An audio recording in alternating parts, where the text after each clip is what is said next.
Hey, All right, we are live. Hello. Hello. Just getting a fruit snack real quick because I'm like 5 years old. Right on, right on. How are you doing? I actually, I was on your channel earlier watching your interview with Aaliyah. That was excellent, by the way. Thank you very much. Hopefully it went better than my Dr. Phil episode where I just railroaded the lady and talked over her the whole time, you know. People let me have it for that one. But like where I'm from, we just talk over each other. I don't know. I don't mean it. But thanks. I do the same thing. I don't mean to either. It's just, sometimes like, the thoughts just kind of pour out of my brain and I can't do anything about it. Right. But listening back to it, remember how we were talking about how like listening back to yourself can be like a nightmare? Listening back to it, I was like, wow, I really did like railroad this lady and talk. I think in the beginning when I first started streaming, I don't know if you feel this way, but like I would get nervous about dead air. I'd be like, I have to talk at all times. Like, yes. I can't. Oh yeah. Hang on, I got a text from the other person who's going to be joining us. He'll be in just a moment. Okay. Yeah, it's my buddy Picky. He's gonna be kind of a co-host on Fridays for me. Oh, cool. This way I don't have to talk into dead air. I'll have something. Exactly. You'll be able to breathe and like take a sip of your drink and not have to worry, you know. But right. And this is actually going to be a first for this channel. I am stone cold sober doing this. Oh, okay. You can still have fun sober. Yeah, I usually tend to get a little toasty during my streams. Man, I mean, you do what you like, you know. I have a friend named Toast, by the way. She gets toasty. We call her Toast. That's her name, her nickname. It's funny. So you don't mind if I wear my pimp robe on your show, right? Not at all. There's no dress code here. Okay, I'm checking. Oh boy. So talk about wrestlers? What's the deal? Yeah. Actually, last week, Picky and I were we were talking, and the subject of Hayabusa came up. He's a legendary Japanese hardcore wrestler. Okay. And like a real wrestler. Okay. Well, he's one of the it's still kind of entertainment. Yeah. Okay. But that shit still fucking hurts though. Oh God. Yeah, I respect the sport. I mean, everyone thinks it's just all. I mean, it takes talent. I know that, but I've never heard of this person before, so I'm interested. I'm down. Got my fruit snacks. Oh, yeah, I've got your fruit snacks, got your drink. Yeah, as soon as Picky gets on, we'll get this show on the road. Sure. Also, I'm going to be also, I don't know if you know if you knew about this, but the new Mortal Kombat movie trailer dropped.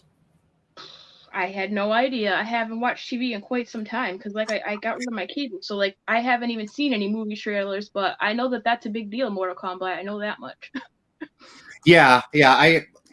I wasted many hours in college playing the video games. We had a little arcade in the basement. Okay. I was thinking a movie. I don't know why, but I know about the video game. Sorry, I'm a little slow sometimes, but yeah. Oh yeah, I've played Mortal Kombat.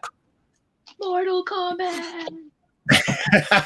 Oh God, that is I did watch the trailer, and one thing that really bugged me is that they don't have the original sound. They don't have the original song. That 90s techno. Oh, I'm really disappointed right now. They should. Yeah. I am disappointed too, but that's like the new Unsolved Mysteries on Netflix. They don't have like a creepy guy doing the voice, and it really upsets me because I'm like, some things should never be changed, you know? Yeah. Well, the original host died, so. Yeah, but they could have found another creepy voice guy. They could have found another creepy voice guy. It would have been awesome to do that, but whatever. We move on, I guess. I don't know. Yeah. Oh, hang on. Picky is here. We're gonna put him on. Yes. Sadly, Robert Stack died on the junk planet when he was drawn and quartered by the Decepticons. Wait. Okay. I figured. I mean, that's what I thought happened. I'm glad you verified. Robert Stack did the voice of Ultra Magnus in Transformers the movie. So I was Yeah, referencing that's how he right. dies in the movie. Learn something He gets new every day. resurrected, but Interesting. So, are you Senor Picky? Am I saying this right? yeah. Senor Picky. All right, cool. Oh, Senor. Yeah, Picky. This is AZ Picky. He Picky. I'm one of her channel mods over on Yeah. her neck of the YouTube streets. Up in the YouTube street. It's weird. Hang on. Okay, that's a little better. I have the headphones plugged into the microphone so I can hear myself, but then I can barely hear what you guys are saying. So Yeah, they don't make it easy, do they? They really don't. no. If you do. I have the same problem when I use my microphone. I bought like a microphone, but when I use it, I can't really hear good. So I'm lost myself. So. I want me to use my phone to stream than it is to use my freaking nice computer. Like, why is that? Really? Like, what kind of phone is it? An iPhone or? No, I'm an Android person. It's some kind of Android 10 or something. Of course, I can think of. But the camera's better, the sound is better. I'm like, I have a decent 2019 laptop. I don't know. I think StreamYard's just weird, but It can be. Can you use StreamYard on your phone or? Yeah, you can actually. I didn't really know that till a couple weeks ago when I didn't have sound on my laptop and I was forced to use my phone. But if you log in under desktop, you can. Okay. I'll have to keep that in mind. In case you ever need that. Although my computer is really good for streaming, so yeah, well, you don't have my internet connection sucks, but well, that sucks. So how did you meet Picky here? How do you know Picky? I'm curious. I was one of his Johns back in his lean days in Portland. I knew you were a whore. Yeah. I'm a bit of a whore up here in these Portland streets. The mean streets of Oregon Trail. Yeah. Where you'll die from dysentery. Yeah, exactly. So but no, is it wrong that I wanted to see if I could find a Jewish person to be a stripper named Sack Ajuia? Oh my god. Oh. You know, nerdy little Jewish guy with the Star of David G-string. You're trying to get canceled, dude. You're trying to get canceled. You haven't even started, man. You can't. It's not anti-Semitic. It's just very stupid pun. I know. Oh my god. If anyone's being canceled, probably me on this entire thing. So. Oh my god. But in my defense, I'm Mexican, so you know. So you can say that. Yes, I've got my race card. Okay. All right. Oh God. No. I get my charger. Hold on. My charger. Oh. Phone dying? Yeah. Well, StreamYard sucks the life out of my phone like quickly. You know. I don't know. Yeah. It does. Like, it was on 100. It was on 100 when I first got on with you. It's been like what, 9 minutes or so, and I'm on 80%. Yeah. Like that's crazy. My phone would never. StreamYard kills. Yeah, it heats it up too. I don't know. StreamYard uses a lot of juice, I guess. I can see that. Yeah, I don't know if I could use that on my iPhone because, yeah, it's the iPhone, so the battery life after a while just. Yeah, that battery life on those iPhones is definitely horrible, and so are their charges. Oh yeah. Well, they keep upgrading They keep updating the iOS every like couple of weeks or so, and every update just drains your power. Yeah, I remember years ago when I had an iPhone, there was always an update, and every time there was an update, I had a problem with my phone. I'm like, isn't this supposed to make it better? What's going on here? Right. Yeah, that's why I switched to Android. I never thought I would like Android, but I actually like it a lot better. Yeah, I keep meaning to contact Verizon, see if I can get my phone switched because I've got the iPhone 10 and I absolutely fucking hate it. Okay, first of all, your first problem is Verizon because they are the biggest ripoff, dude. Okay, like they are. Yeah. I can't tell you if I had known what I know now. I literally don't even laugh. I used like Metro PCS. I pay $50 a month and I get unlimited everything. And like before on Verizon, it was freaking an arm and a leg. It was crazy. Yeah. I pay like anywhere from like $200 to $300 on my phone bill, but I actually think that my my wife is still on the plan, so I think I'm getting. I think I'm paying for. Yeah, I'm paying for one phone that never gets used, and I'm paying for mine. You need to call them. You need to call them. Yeah, I think so. Yeah, that's crazy to pay that much. And Jade Glow is correct. iPhone is the devil. Yup. Flying Okay. at snappy. Yeah. I'm gonna play some settings here. Okay.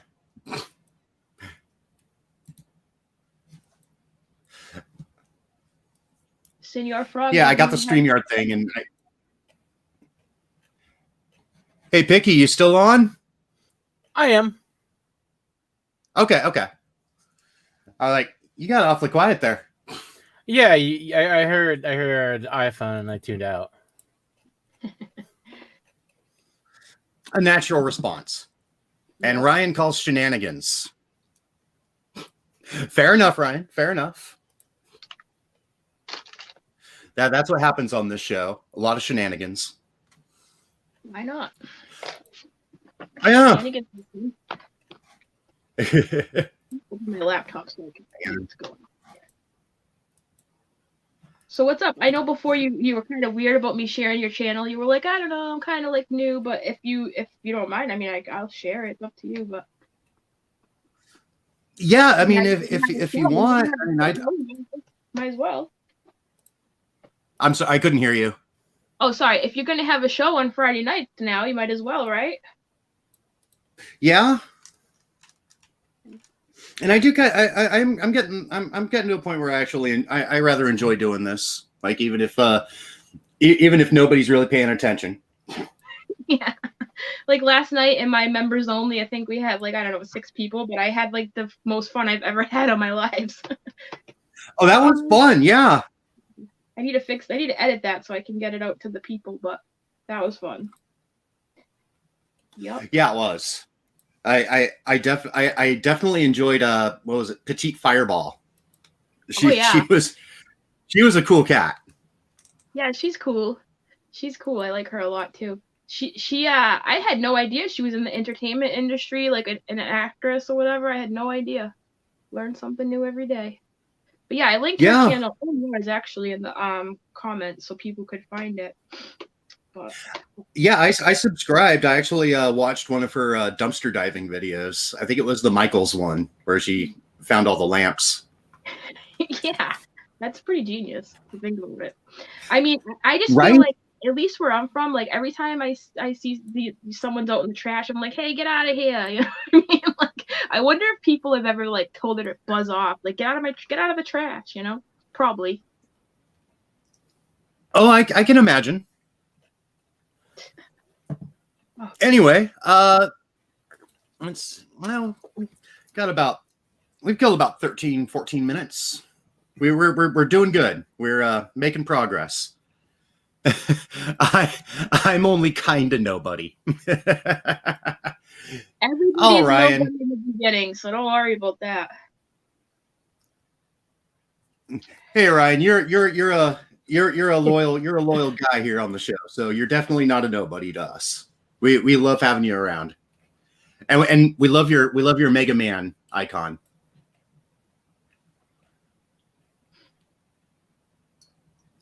Ugh. So when does the new game come out? The new Mortal Kombat soon? I think April.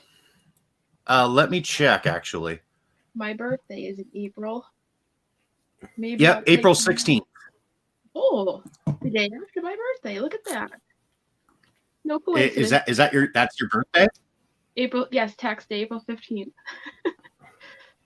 Oh.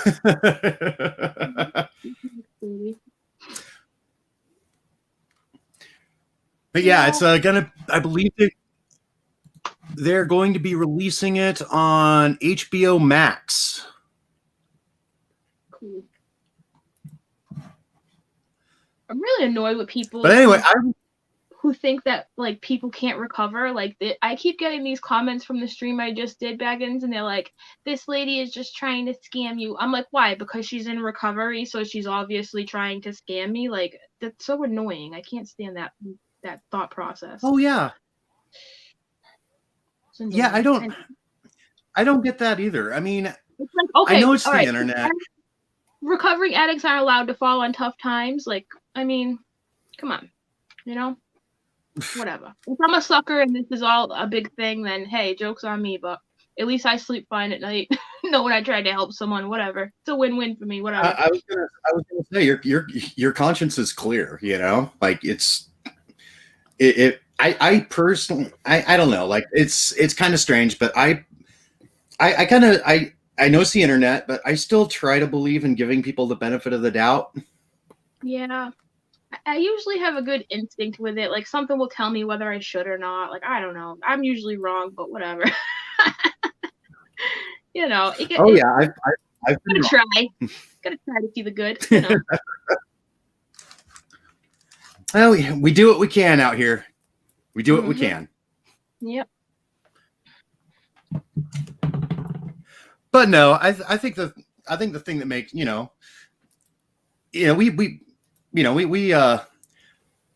we interact with a lot of people online, and we've met some. I don't know about you, but I know I've met some great folks. I mean, Picky here. Actually, I met him online like decades ago. On Craigslist? Back in the Wild West of the internet. Backpage. On Craigslist, didn't you? Oh, Backpage. Oh, sorry, you're right. Duh. No, we had AIM. AIM. Dial up. Yeah. Oh God. I can still get dial up out here. My choices for internet were dial up or satellite internet. Really? There's no other options. Yeah. I'm out in the middle of farm country. Like there's nothing out here. Dial up was still an option. Like I'm surprised. I had no idea. Wow. There's a large swath of the United States that still has dial up as an option. It's an issue. I had no clue about that. Wow. I wonder if it still makes the same noise when it starts up there. Oh, that. Yeah. Yeah. Like I was gonna reenact it, but I'm like, no, it doesn't sound right. Like I'm pretty sure like if you could put some like drum beats to that, and it sounded like an early '80s industrial song. That. As long as nobody has to get off the house phone to make the internet work. Remember that? Can you get off the computer? I gotta make a phone call. Yes. Yep. Oh, now that used to suck for me because like I like my wife at the time used to work graveyard, so like I'd just come home and just like immediately just jump on the internet and go for hours. Right. It's like so she'd be like trying to call me or something like that and wasn't getting through because I was up to online shenanigans. Yep, you were on AIM. Yep. Yep, I was on the AIMs. Yep. I still miss that door noise that it would make whenever one of your buddies popped on. That creak. Yep. Well, I used to hustle code on MySpace for like glitter backgrounds and stuff. I was like the go-to person, man. That was my thing for a while. Oh yeah, I remember MySpace. I remember like and like when people figured out like how they could customize their stuff, like you saw so many people just go absolutely overboard with the glitter and everything. Like it would take like 10 minutes just to navigate their page because it was so slow. Yes, it would be wicked slow. Yeah, you get stuck there looking at the top 5. Yeah. Yeah. Good old days. Yeah, I kind of wish MySpace was more customizable like that, but... You mean Facebook or something? Facebook. Yeah. Yeah. Thanks. Yeah, I thought that before too. Like, why can't I change the color of my page? Girls appreciate things. I'm more of an artistic type, so yeah, I love having that option. Having those options to, change your background or your theme, like or whatever. DMs, at least in DMs on Facebook, you can change the color, so that's kind of cool. Right. Yeah. Nowhere else though. Nope. Nowhere else.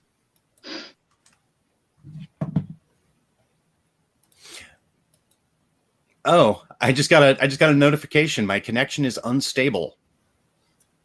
Are you on HughesNet? No, it's called Viasat. That sounds like a fucking vaginal cream.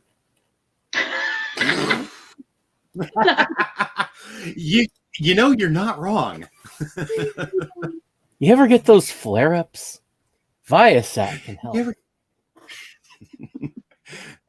Picky, do you ever get that not so flowery fresh feeling? Oh Sometimes just want to play some tennis. I need to get back into it. I enjoy your quick wit. Good stuff. Well, thank you. I can see why you're a co-host now. I get it. Huh. Yeah. Until he gets more popular than me, and then I have to. Then I'll have to hurt him. Every time I'm getting close, I get close to internet famous, I disappear because I hate it. So. Oh, you don't like attention? You're one of those people who don't like No, that? I just don't like people. So. Fair enough, yeah. Yeah. That'll do it. People suck. Let's see. Oh, Ryan says, aren't we all unstable? Well, I know I sure as fuck am. Yeah, I got a not even gonna lie. One full of medication over there that tells me that I'm a little unstable. But the internet connection seems all right. I don't see any problems, so I think that the Vagisil is lying to you. Yeah. But yeah, no. See, you know that saying, like, he or she has issues? I have a lifetime subscription and the commemorative fleece. You're not only a member, you're also the president? That too, yeah. Makes sense. Right. All right, so yeah, we're gonna watch the Mortal Kombat trailer real quick. I just want to pull this up. Mortal Kombat. Say what you want, but the first Mortal Kombat was one of the start of decent video game movies. It took a while for other ones to show up, but I enjoyed it. I actually have Mortal Kombat Annihilation on DVD too. I said good movies. Just because, well, it's one of the best bad movies I've ever seen. Yeah, you're gonna share this, okay?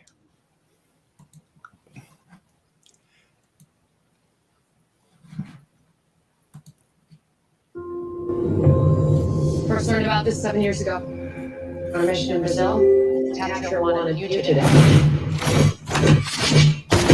When we got there, it told you our unit in second. Okay, that's actually kind of cool. I'm not gonna lie. The target had superhuman abilities. It had the same marking you do, Cole. It's a birthmark. What do you mean? He was born with it. It's not a birthmark. Maybe it's Maybelline. Means you've been chosen. Throughout history, different cultures all over the world reference a great tournament of champions. The Dragon Monkey. I think it's an invitation to fight for something known.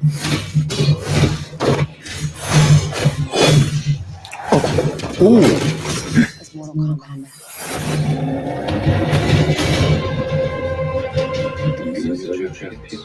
I'm so sorry. That's pain. Oh, right.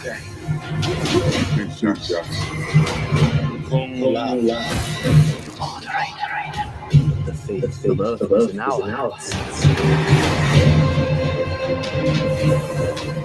Where's Johnny Cage, though? People you put in the ground. We will not fail. Kill them.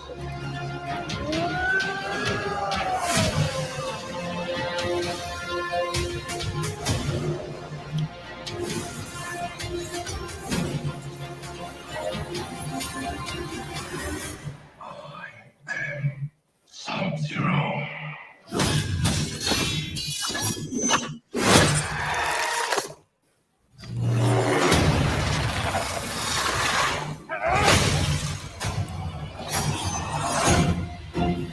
Get over here.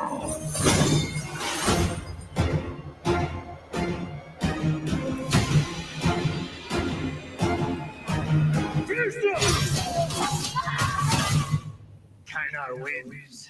You fucking beauty. Cool. That was intense. Okay. I'm impressed with the special effects. I'm not gonna lie. I thought that was really cool. Some of that acting, though, I don't know, guys. Yeah, I kind of felt the same way. I mean, that special effects though was dope. They've had. Oh yeah. I appreciate special effects. You know, I'm trying to get better at video editing and whatnot, so I always notice stuff like that. Those special effects look pretty dope. Yeah, and also the fight choreography looked really good too, from what I could tell. Yeah, yep, I like that too. The kicks were very high. Oh God, I used to train in martial arts for years. I couldn't kick that high. I keep my kick. Huh? I was a kickboxer for a little while. Oh, me too. Muay Thai? Yes, I beat up a girl at school one time because she cut me a lunch line. I was really hungry, and it came in handy that day. I'll tell you. Oh yeah, I found that it came in handy when I used to work at one of those 24-hour adult bookstores. Oh. With the arcade in the back. Yeah, the arcade. Yeah. Oh God! I bet you have some stories from that work experience. I can only imagine. Oh yes, I do. Yeah, so like, I think the funniest thing, because hardly anybody ever came in, and most of the people who did would like go into the back to do drugs or have glory hole sex or what have you, and.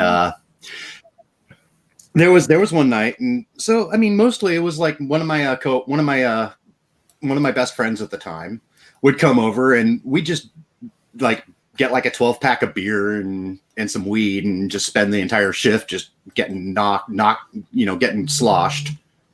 Yeah, the old arcade glory hole. Oh yeah, is that what they call it now? Getting sloshed. Yes, that's what we call it now.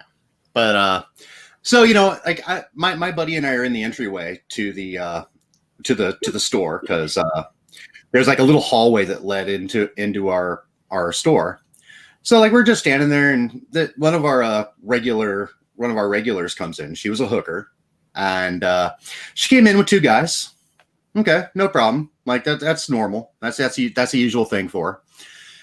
And so we're sitting there just drinking and smoking and everything like that, and all of a sudden, like, you see, like all these other dudes just start trickling in, and I'm like, what's going on? Like, I don't know, like, what happened, but apparently, like, she was running some glory hole gangbang in the back in the arcade. Yikes. And yeah, it's just kind of one of those things. It's like, it's happening, but they're putting in money, so we can't kick them out. Right, so you just deal with it. Awkward. And you smile and wave. Yep, just smile and nod, But so I'm still, my buddy and I, we're still drinking and everything like that, and all of a sudden, like, I look over and I see the woman at the front desk at the counter. So I go over, and the counter was kind of made. I mean, the counter was set up on a pedestal sort of thing. So it was actually like really hard to see like the customers like below the counter. So I'm sitting there and, she's asking me like, hey, there's a gentleman in the back who can't maintain an erection. Do you have anything for that? So I'm like, yeah, I got some stuff here. I sell it to her. She turns around and walks back into the arcade. And that's when I noticed she is not wearing any pants. She is completely naked from the waist down. Yes. She just hopped up to the counter with no pants on. Wow, she's pretty brave and brazen. That's a pretty brazen thing to do. Like, she's like, well, they already know what I'm here for, so fuck it. I don't need my pants, right? Like, wow. Yeah, and when she was done, she came up and tipped me like $50. Oh, sweet. You were like, hey, lady, you can come here with no pants on all the time. It's fine. It's all good. Only 50? No handy? Jeez. What a cheapskate. She could have at least given you a knuckle shuffle, I thought she was going to ask you to, like, come be a fluffer. That's where I thought this story was going. No, she didn't want... Look, knowing his skills, she would basically be kicked to the curb after a bit.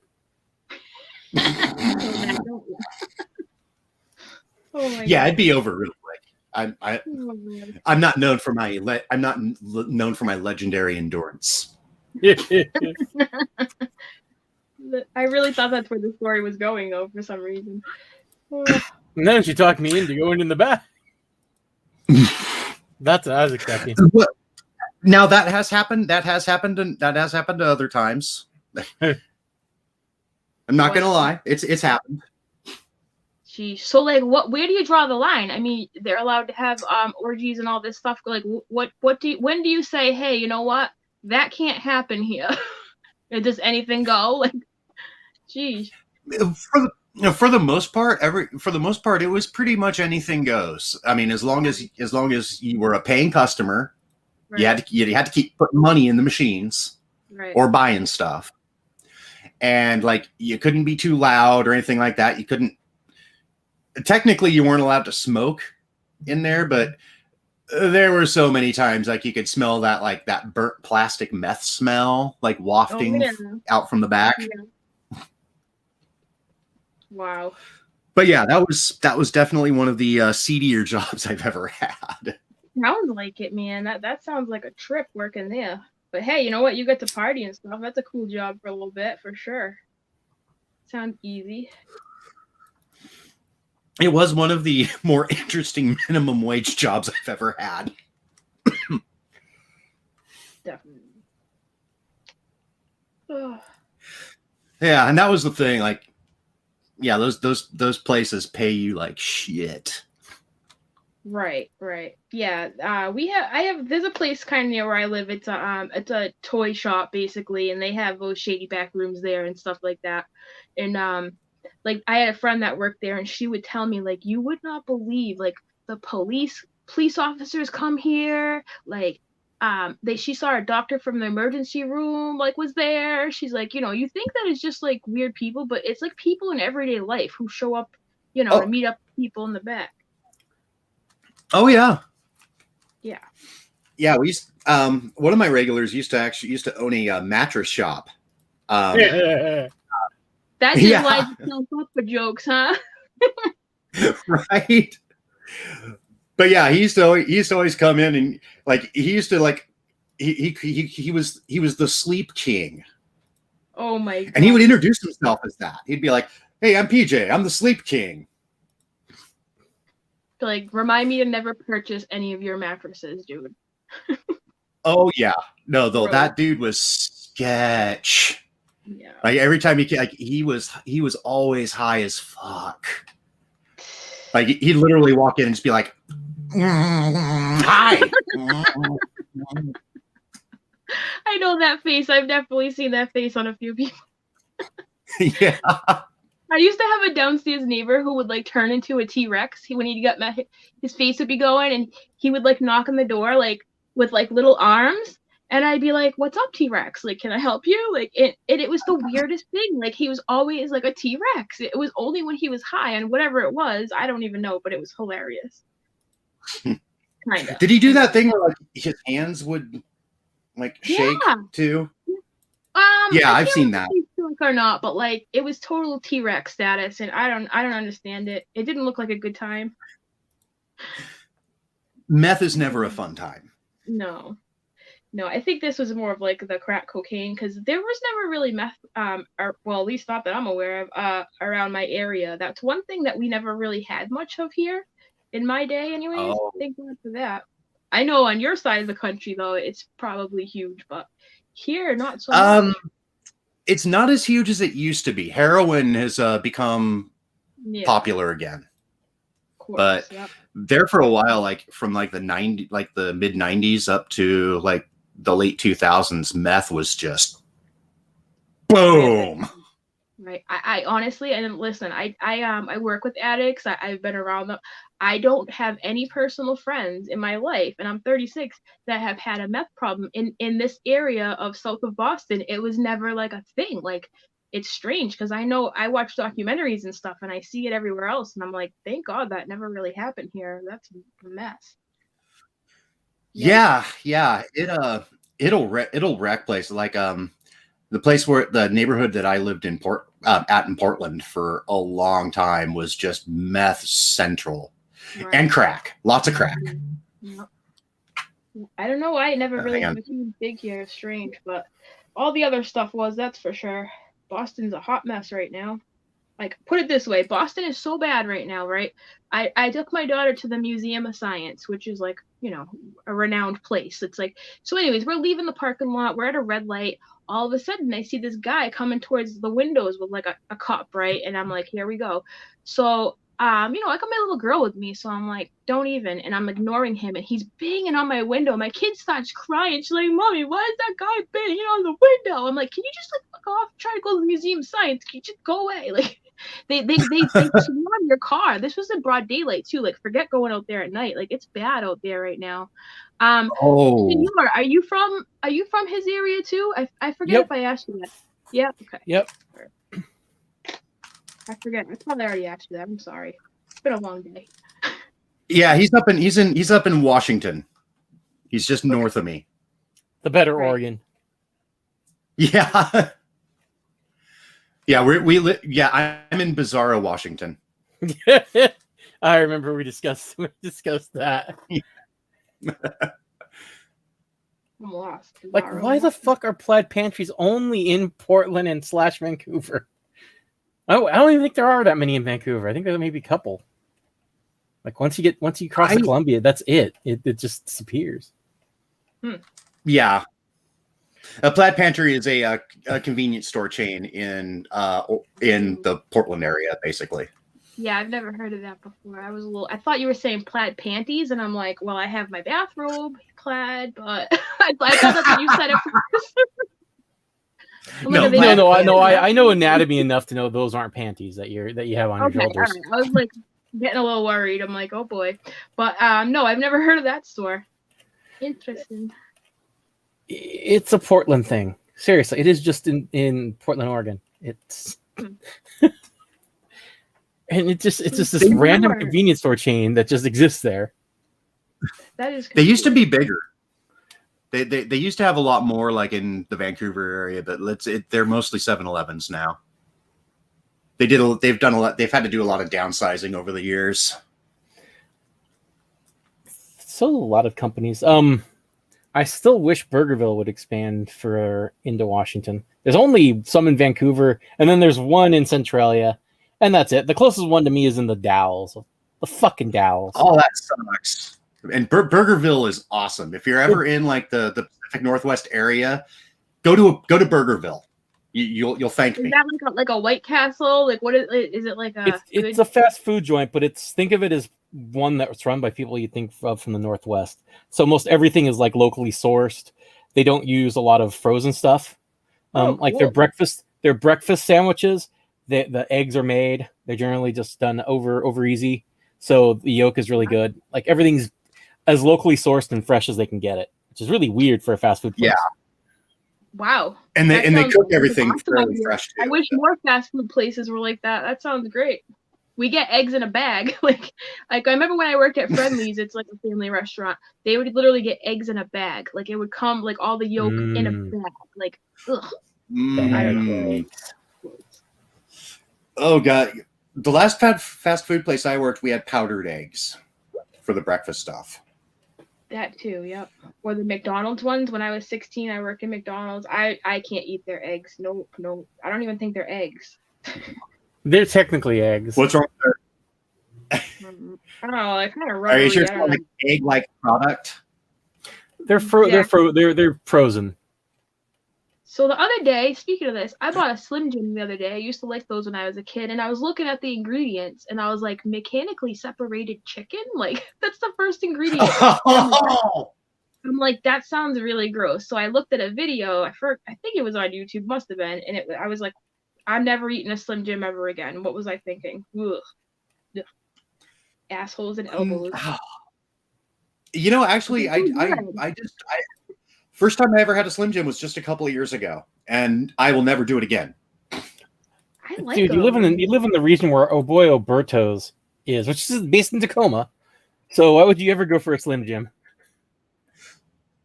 Yeah, I guess some people is a pepperoni stick company, but they're actually pretty good. I love pepperoni. My favorite. Yeah, me too. Pepperoni pizza. Actually, there's a meat store a few miles away, and yeah, they make like fresh pepperoni sticks and all that. Oh god, it's so good. Oh yeah, yeah. They don't have that. Oh yeah, they don't. We have like a Cracker Barrel that has some like stuff like that, but it's not even fresh. Like it's good, but it's not fresh. Yeah, sounds like you guys have the right idea out there with food and stuff. That's good. So Senor, did you lose your electricity too? Like Baggins did here over the last few days? No. No. The grid here is a little better, I guess you'd say. It's a lot harder to take out power because there's not as many trees, so it's knocked down.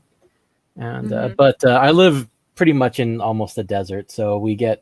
Luckily, it's not humid, so we get near 110 degree temperatures for about a month in the summer, and then in the winter it gets down to sub-freezing, and occasionally it snows. But it's cold and hot. So range right there of temperatures. Wow. Yeah. Yeah, it's snowing like hell right now. There's about 4 inches. It's gonna start coming down. I know in about 45 minutes I gotta go out there and start shoveling because it's like the really wet snow. I mean, it's bad right now. It's gonna snow all the way until tomorrow now. You know, I went to the grocery store today. Oh. I had to like fight for a carriage. It's like everybody, you know, the people in Massachusetts, like, did you call a cart a carriage? Because I know there's regional differences for like what you call. Some people call it a buggy. Other people call it a carriage. In the West Coast, it's a cart. Yeah, carriage. And carriage. Regardless, there are always assholes who don't bother to return it to the fucking cart return, and I hate those people. Hey, I've done that a couple times. I've done it. I try not to do it anymore, but I've been that person. Now I try to find someone close to me. If you kept doing it, it would be an issue. But if you're trying to reform, I understand. I'm like, here, take the carriage. Take the carriage. You want the carriage? Take the carriage. Take it back for me.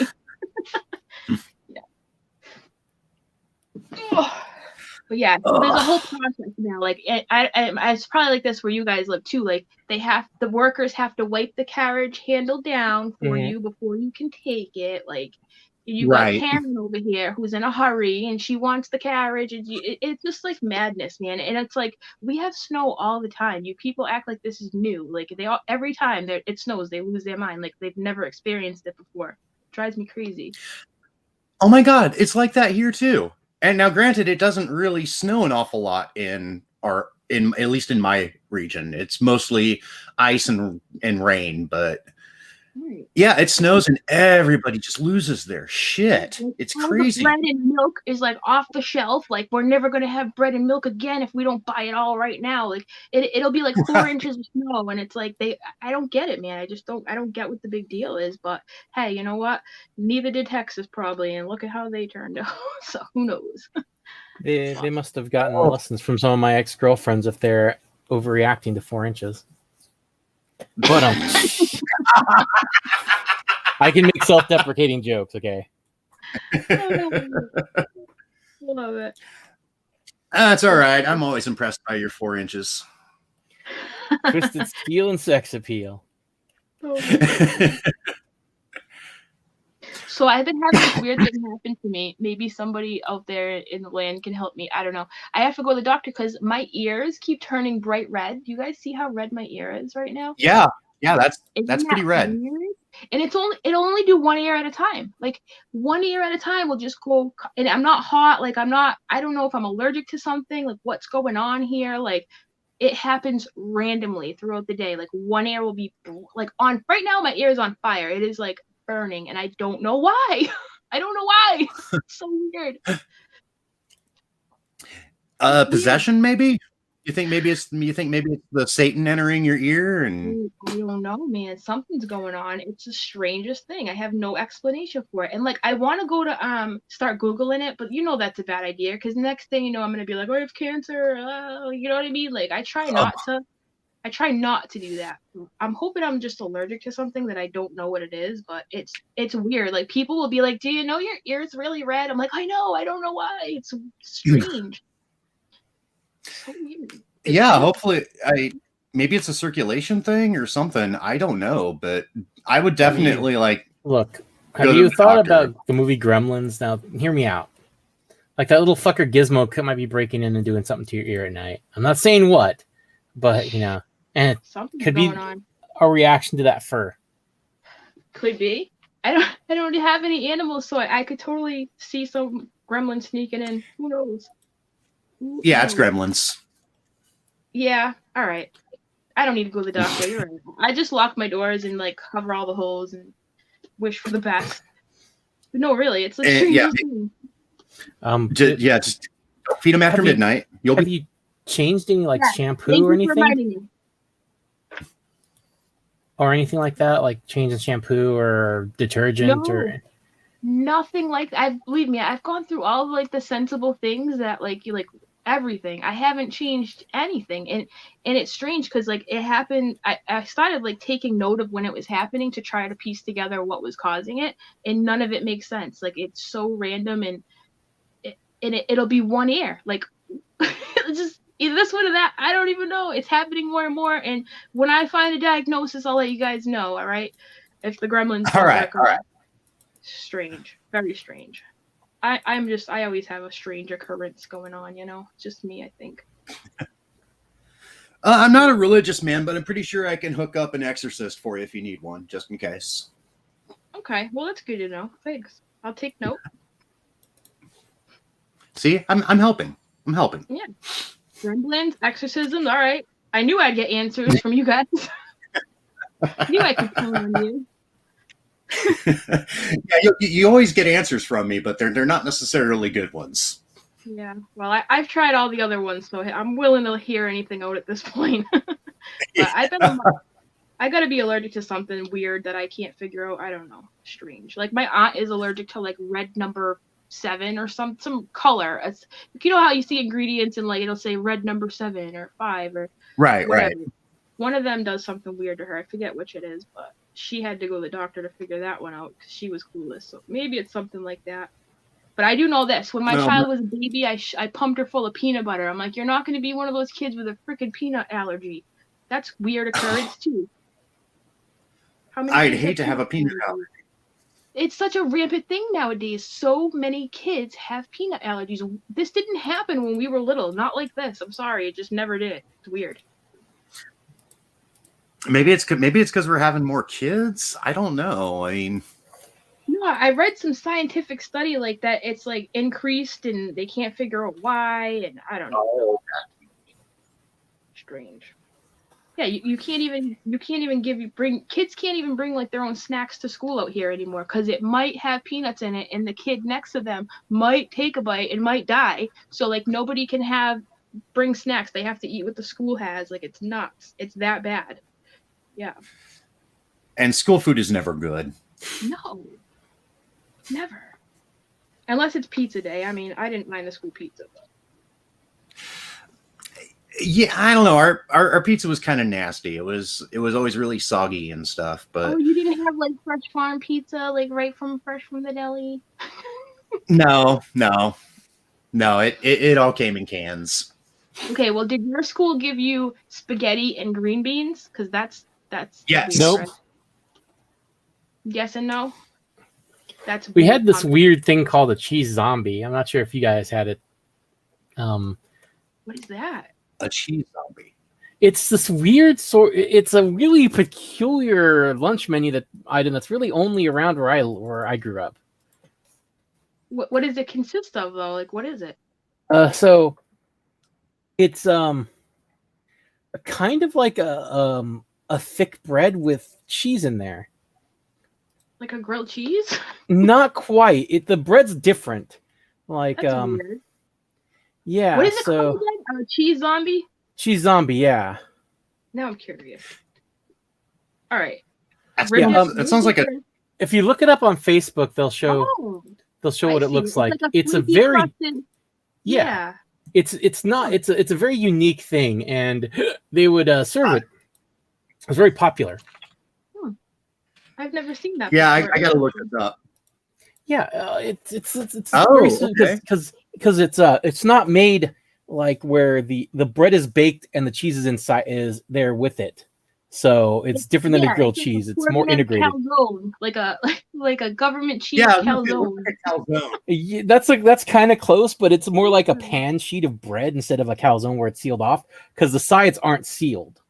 Oh, So- okay, I see now. Yep. All right. Yeah. That makes sense. It's like the closest thing. It has a consistency of like cornbread, but it doesn't taste like cornbread.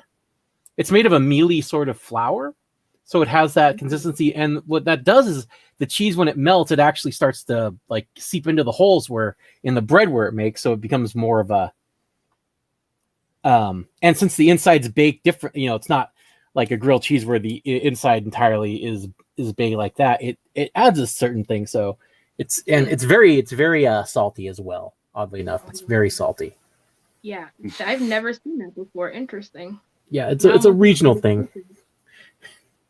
Yeah. No. Yeah, So I- it's not even like I've a never- widespread thing in the PNW. It's just specifically one region. That's like in Canada. They have that thing called like poontang or something. They have like soggy French fries. Poutine? with gravy. Yeah. Poutine. Poutine. Yes. Yeah, in the Northeast you'd call them disco fries, but disco fries aren't as good as poutine. Poutine is a French fries, gravy, and cheese curds. Yeah. Yep. I don't And like they're gravy. I really don't like good. soggy French fries. Things you will ever eat. Oh God, yeah. There's a local place that opened up from some Canadians that moved, and it's a poutine place. And it's like the real deal. It is yeah. I've ordered there way too often. Yeah, I don't like soggy French fries, so I don't know how I feel about that. But I've never tried it. I know it's like a really popular thing though. But I like live off of quesadillas. Like, I love quesadillas. They're my favorite. Make yourself a dang quesadilla, Napoleon. Love it. I have an air It's fryer. definitely- Like a game changer. I need to get one of those. Amazing. They're amazing. You don't know what you're missing in life until you get an air fryer, like literally. And it's like makes cleanup easier because you can put anything in that thing. Like you don't have to use your oven. I mean, everything's nice and crispy. It's a dream come true. Get an air fryer. Definitely. I also want to get a smoker too. That'd be cool. Yep. Those things are I mean, I've never had one, but I appreciate them. The ones I've seen are really big. Yeah. My brother has one at his place, and it's pretty big. But I mean, I'm like thinking like it'd be great for like when I go out fishing or something like that, and I if Yeah. I need a place to pop that fish. Right. Yeah. But yeah, air fryers. I always thought an air fryer like you had to have oil or something to use it, but no, it's just like a small convection oven basically. It's really cool. I'm on my third one. I've blown through them because I like live off of the air fryer. My quesadilla. I love Is my that what- toaster. I love my toaster oven. That's all I gotta say. If you love your toaster oven, I'm telling you that you would love the air fryer more. I'm telling you, you would. It's faster than the toaster oven too. Game changer. That's what I've heard actually. Like It's you can super cook. Yeah. You can cook put food. chicken in there, like I put meatballs in there. I know that sounds weird. I've even done like a hamburger in there, and like it takes all the grease out. It makes it like so much better. So now I'm looking at all this weird stuff. I'm looking at zombie rolls, which is like sausage or something. Like, how did I get here? I don't even know. I gotta go. What I'm looking at zombie food now. Zombie food. My ears red, and I'm looking at zombie food. What's going on? Sounds like the plot of a really bad movie. I know. You're looking at zombie sausages. That Damn. Don't judge me. The zombie's got a big old sausage there, just flapping around. We all have some weird hang-ups. There's no judgment here. Yeah, I always tell my friend, I'm like, if I pass away, just delete my Google history, please, because I don't want anyone to ever know how weird I am. Oh, I'll let my freak flag fly. Right. When I was Googling last night, I couldn't sleep. And my newfound love of Reddit, I love reading like Reddit stuff now because I was never into Reddit. But anyways, so last night I'm like, all right, this is really morbid, so be prepared. I'm like, okay, so this is what I think when I'm falling asleep. So like, I know like people throw dead bodies into the water, but I also know that bodies have like gas when they decompose, right? So I'm like, yep. The cinder blocks don't really work because the body still gets gas and they still rise and whatever. So I'm like, how much cinder blocks would you need like to make it so it wouldn't rise? I'm like, I had no plans here. I'm just curious. I just wanted to know. And I ended up in a tunnel of like craziness. Like, it depends on the water temperature. Like, I was super interested in this. And I'm like, if anybody even knew what I'm doing right now, oopsie, knocking things over, they would think I'm a weirdo. But hey, the more you know, right? Hey, this I always look at it like this. Anything that you look up online could become a category in Final Jeopardy, and you'll need to know that so you can win the show. Exactly. Yep. I never thought about the temperature having a play in that, But yeah, it ended up in a really cool rabbit hole.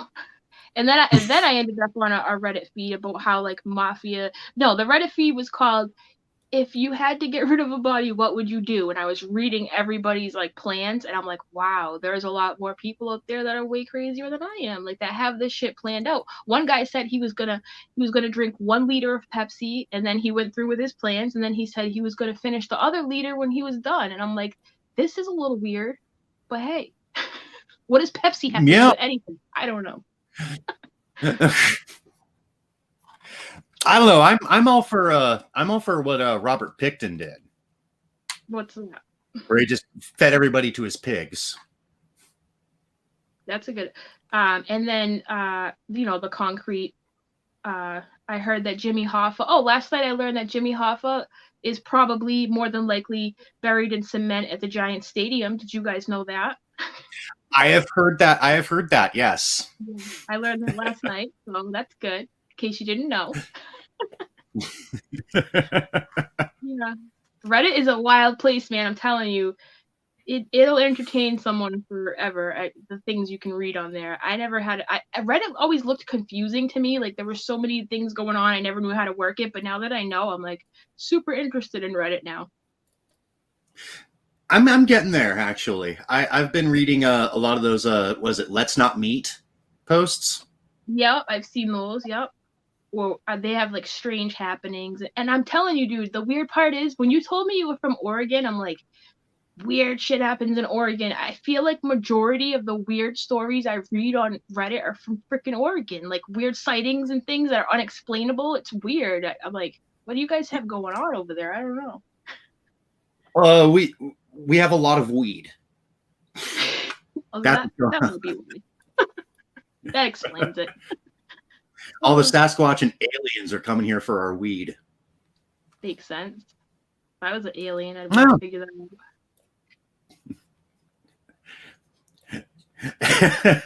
And now all of a sudden I've got like this whole image in my mind of like stoner aliens coming with zombies looking for zombie lunch rolls, whatever they're called.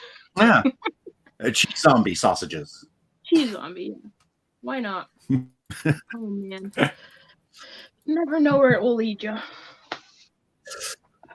The I internet, got yeah, my the internet just swishy taking me pants down on. some weird places. You Huh? you guys remember swishy pants, like your windbreakers? Oh yeah, You remember like those, the yeah. I'm 47 years old, man. Okay, then you know I grew up with like windbreakers. parachute pants and the those old Yeah. Michael Jackson jackets that had like 800 zippers but 2 pockets. Yep. Yep. So I only wear my windbreaker pants like when I have to shovel, which will be in a little bit, but they're so loud. I'm like walking through the house like whoosh, whoosh, whoosh. I'm like, how did I wear these? Like back in the Oh day, yeah. they're so annoying. They're so noisy, but oh, that was like so cool in the The 90s. only way that could be worse is if they were corduroy too. Yep, those are pretty bad. Definitely. I hated corduroy pants. Ugh. Oof. More of a windbreaker girl. But those were Fair those enough. were those were the thing back in the 90s. You'd have a matching. I think I had a Charlotte Hornets windbreaker outfit because I liked the colors. I didn't particularly care because they were cool colors. I was a I was sellout. gonna say, like, you did you ever get shit wearing that in Boston? I mean, Probably. Celtics fans can be they can be a brutal bunch. Yes, we take well, I don't, but people around here take sports very seriously. You get punched in the face for that. Yeah, absolutely. Absolutely. You wear a Yankee hat out here, dude. Forget about it. Oh, yeah. I wonder how they feel if they become the Yankees, basically, of fandoms. Wouldn't happen. It It would not happen. did. It did. Nope. Yep. I know. They became what they hated. My mother has been sick since the Super Bowl, and you know what? She thinks that it's Tom Brady's fault. Okay, really. I brought her to the hospital the other day, and on the way there, Oh, wow. she said to me, "I have been sick since the Super Bowl. It's fucking Tom Brady." And I'm like, "Mom, Tom Brady has nothing to do with any of this." But that's how serious people take this stuff around here. It's crazy. Well, let's be honest. Most people get sick from Tom Brady, but not because of his football. Because of his attitude. But I hope your mom's okay. Yeah, I know. I don't know. Yeah. She'll be all right. She doesn't have COVID, so that's good. Good. We're good. Yeah. Okay. Was that the big fear? Was that she had COVID? Yeah, because she had like a nasty cough going, and but luckily it was just like a regular sickness, thank God. But nowadays you can't get sick, you can't get a cold without being like, now I have to go take a test, especially if you live with other people and whatnot, and it's just the right thing to do, I guess. But yeah, I'm convinced I had COVID last February, anyways. But I don't know. Right before everybody. I thought I had it. I was kind of worried that I might have it. I might have had it last February, but Yeah, you probably did then. either it wasn't COVID or it was, and I managed to recover really quickly. I don't know, but yeah. And listen, yeah, I ain't screwing around with it. I went to IKEA like a couple days before I got deathly ill. I went to IKEA and there was like a herd of Chinese people wearing masks. And this is before we all had to wear masks. This is before we even had COVID testing. This is like weeks before that. And I remember being like, why do they all have masks on in IKEA? Well, hey, guess what? It all started to make sense when I got sick, and then I started to see the news, and I'm like, dude, it's freaking Chinese people at IKEA. And I know that's awful to say, but that's the only thing that made sense to me. It's probably them. Yeah. But it was the sickest I've ever been in my entire life. I can't even tell you how disgustingly sick I was. I didn't think I was going to make it out, you guys, but I did, and I'm here. So I'm here for the zombies. It's all good. Yeah, you're here for the cheese zombies. Yeah, I just want life to go back to normal, Yeah, me too. I can't imagine what a toll all this has taken on everybody's mental health. I mean, honestly, mine was in a pretty bad place before all the COVID stuff started, and it's just getting worse. Yep. The fallout from this is going to be, we're going to be cleaning this up for years to come, I believe, anyways. I mean, I do too. Look, just get a sock. That's what I do when I have to clean up cum. Good advice. Good advice. Yep. Yeah, it's just sucks. I don't know. And you know what? I don't know if I told you this story already, but I had to go to the dentist because I had a freaking cracked tooth, and the dentist started telling me that there's been this huge upswing in like cracked teeth since COVID, and it has to do with stress and mental health. And I'm like, wow. So I started looking into it because I Google everything because I'm weird. So there really is. It's like a huge thing. Like ever since COVID, and we've all been indoors, like people's teeth are just all screwed up. It's kind of weird. I never would have thought of that, but it is true. Addiction numbers are going up too. Yep. I've read. People are bored, man. Yeah, you get inside your head, and that's a bad place to be sometimes. So I could totally see that. Yeah. My head is a very dangerous place to be in. Yeah, me too. That's why I try. Which is why I usually drink. Yeah, I try to stay as busy as I can, like with my art and stuff, because like I've never gone this long without working, like ever. And since me and my daughter's father separated, like, and I moved back home here, I can't like risk getting my parents sick because they're older, you know what I mean? And I understand that. Yeah. So I can't send my kid to daycare to a freaking germ pool and bring her home. You know what I mean? Like, it's a really shitty place to be because I want to get out of here. Yeah. Yeah, I mean, I'm like, I live by myself, and I don't, and honestly, like a lot of places around here are still open. So like there's a bar like a few hundred feet from me. I go there every once in a while and hang out, but yeah, for the most part, I'm stuck at home. Yep. The bar being close to you is a gift and a curse, huh? Yes. It's kind of funny. I talk about it. I think I've mentioned it before, but where I live, there are 3 public businesses in the area. There's a feed store, a gas station, and a bar. That's it. Wow. That's wild. Wow. And the rest of it is just all forest and farm. I wouldn't even know what that's like. That's a whole nother world to me. Wow. I go to New Hampshire. I grew up in this area, so I like New Hampshire a lot. I go there sometimes to just be quiet and be in the mountains and waterfalls, whatever. But because around here it's the freaking concrete jungle. I mean, there's every corner has like a Dunkin' Donuts. It's crazy. I just want to. That is something we don't have a lot of Dunkin' Donuts around here. It's weird. You guys do have Dunkin' Donuts though? Yeah.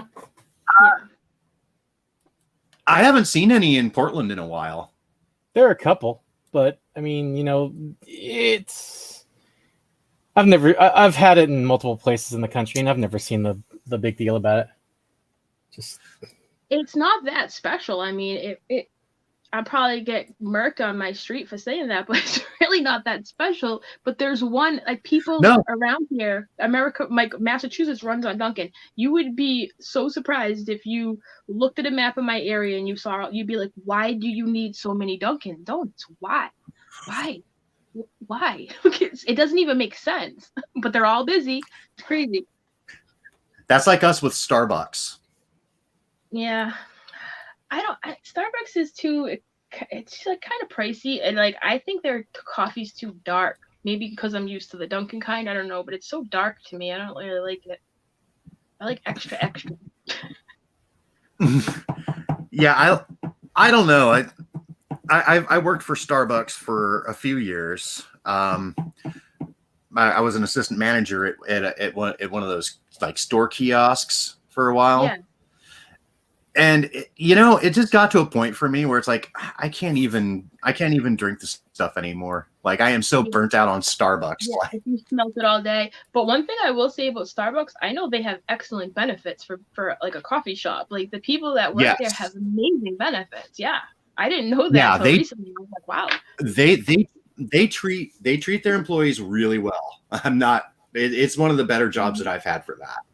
Yeah, I've heard that. That's good.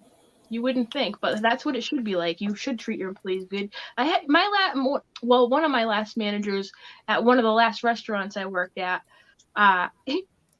we put our blood, sweat, and tears in this place for her, right? This is why I walked away from ever having a shitty job like that again. She literally sat us all down and took a stack of applications and waved them and was like, "You're all replaceable." I was like, "Okay, fine." See you later. Yeah. All right. Yeah. If somebody ever told me that's that, one way to run a business right there. Yeah, make your employees feel real special. She was a Greek lady. She's a bitch anyways, but yeah.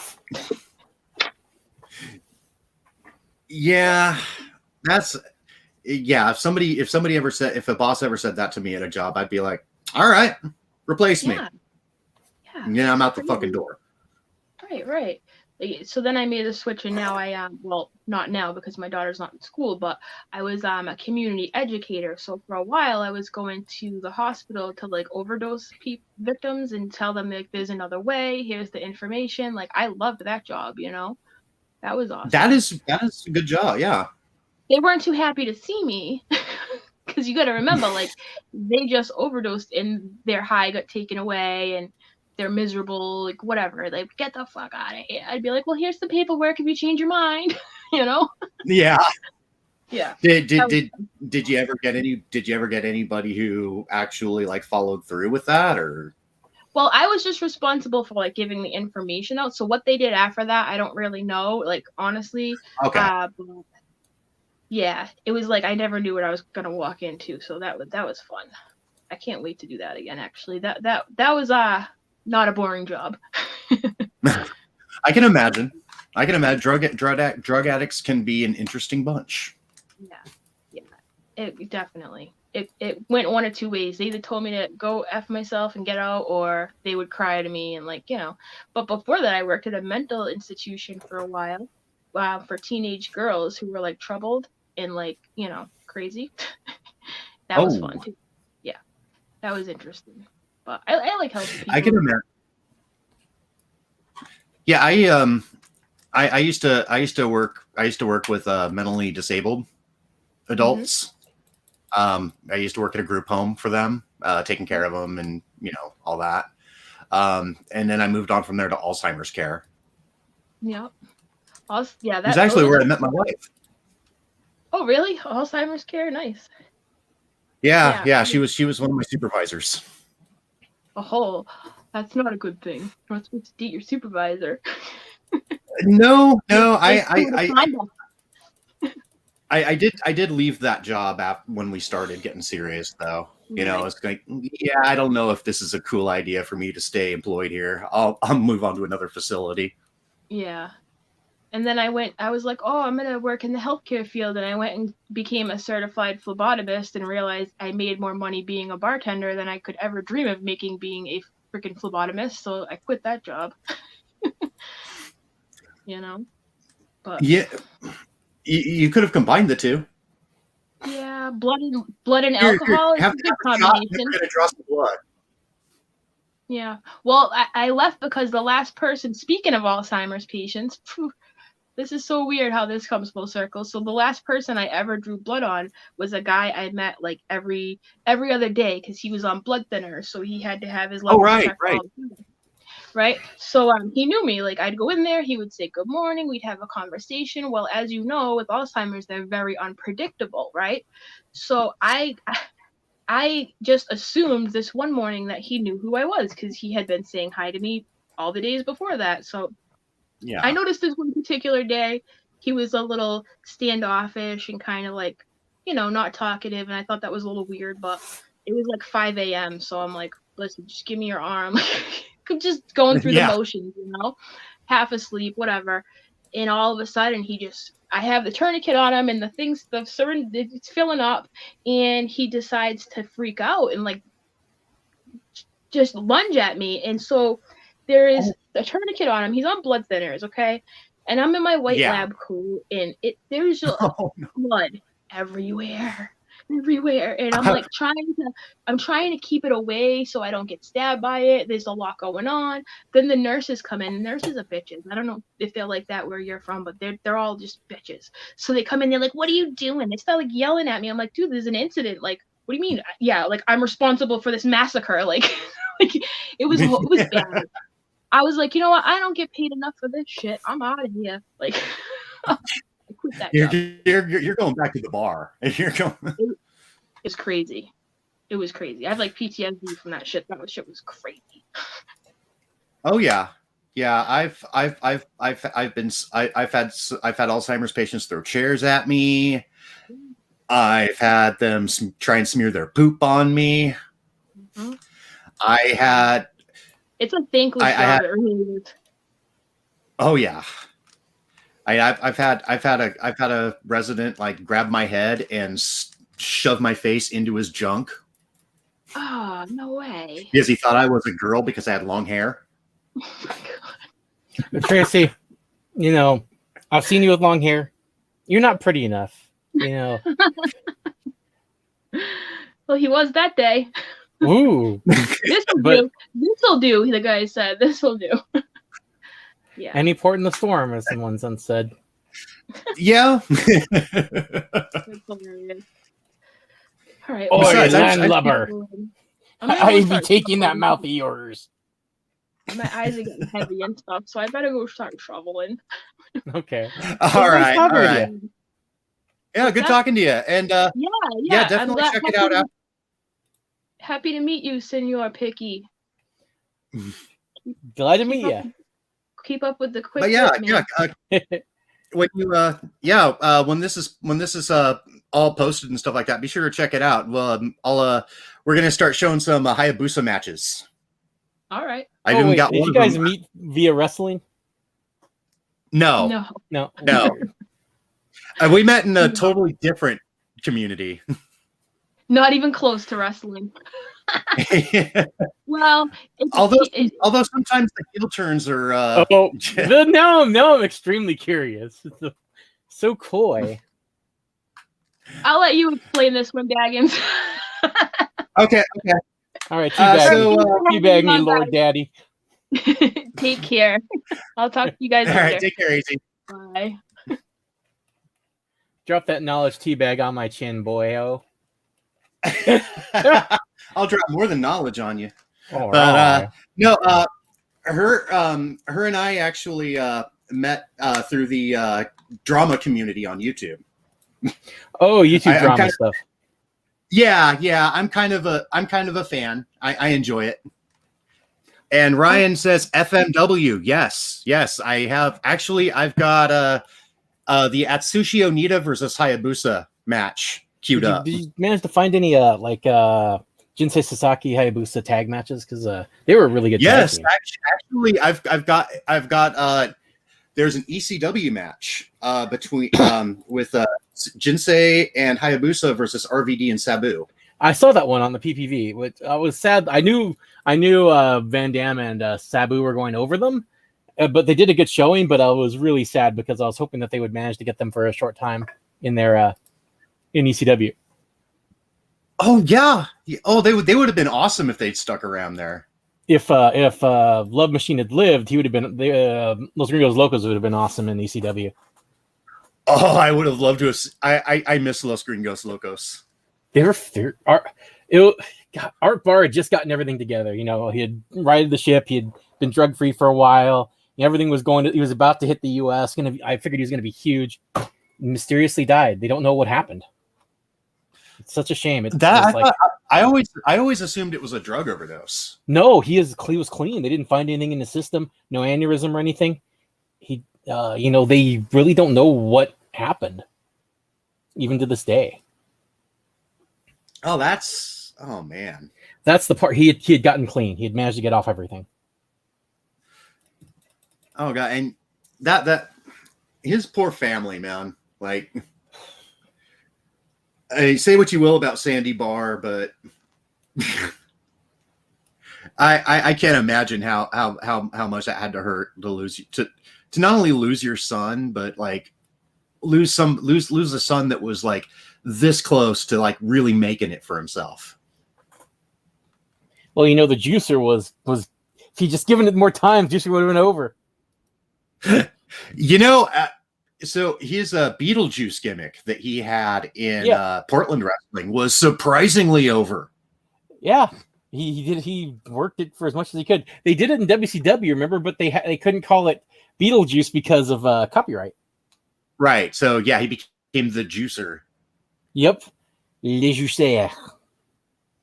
And Ryan says, I loved Hayabusa versus Mike Awesome in FMW. Best worst frog splashes from Awesome and his fantastic mullet. Oh man, He did have one of the most majestic mullets in wrestling. Yeah, Mike Awesome wasn't great on the roast, but I was so surprised that he wasn't. He should have been so over though. After he left ECW, like he was a freakish athlete. I mean, what was he, like 6'5", 6'6", almost 300 pounds? Yep. And his matches with Masato Tanaka were, Art Bar was your childhood favorite, Ryan? Yeah, he was. My childhood favorite was actually Scotty the Body Levy, aka Raven. Yeah, he wrestled in Portland. I remember he had a few matches against Buddy Wayne back in the day.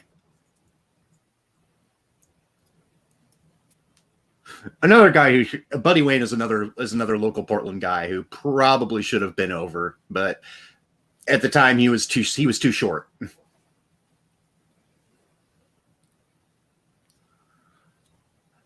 But anyway, if the copyright gods will let us, let's go ahead and queue up some Onita versus Hayabusa.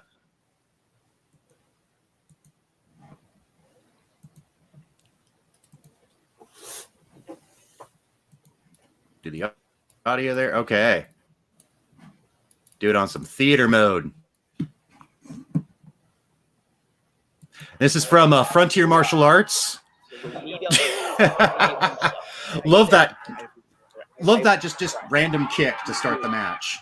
Now, American fans have never seen great Onita before. What we're giving them and Jesus, that barbed wire. Bonus, a treat, a Christmas early. I would absolutely hate to be flung into that. Electrified, multiplied. I don't know. I mean, especially since an electrified, exploding ring match. This match, you see the barbed wire like a steel cage. When they get thrown into the barbed wire, they explode. And then 15 minutes into the match, they're still wrestling, and no one's won yet. The entire ring will explode. Like, what do you mean, I don't know. Yeah, wasn't that kind of a thing with FMW? Like everything explodes. Kind of chubby. He's in the best shape of his life right now. Oh, of course, because he's with us. He's with XPW. Look at him. Chubby's got that. They should have had an exploding fan match. Yeah, the mullet. He looks better. Hayabusa and Onita locking up now. And these commentators just aren't working for me. Go. What are they doing? Collar elbow tie up there. Go ahead. What are you doing, Lamont? And I will say, Hayabusa he had some kick-ass masks. I love his masks. There they go. Collar elbow tie up. Come on. Into the headlock. Got him into the headlock. Hey, I'm gonna. That's a very, very different strategy here in the floating ring match. See, there you go. Then in the regular match. Regular match, you wouldn't really mind getting thrown off the rope. Here, you get thrown in, ring explodes.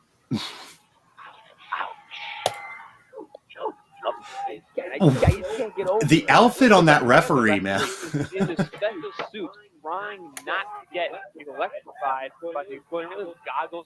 Very, very dangerous for these participants here. That's why the refs are dressed up like that. I can't wait to see Patrick Hernandez or something like that when Sabu and Onita face each other on December 3rd. I will make a pledge right here that our refs will not be dressed in that, hardcore ref, baby. Because we're an XPW, okay? Extreme pro wrestling. Let me tell you, Onita, okay? Onita was doing this extreme stuff long before it was fashionable to be extreme. It's really.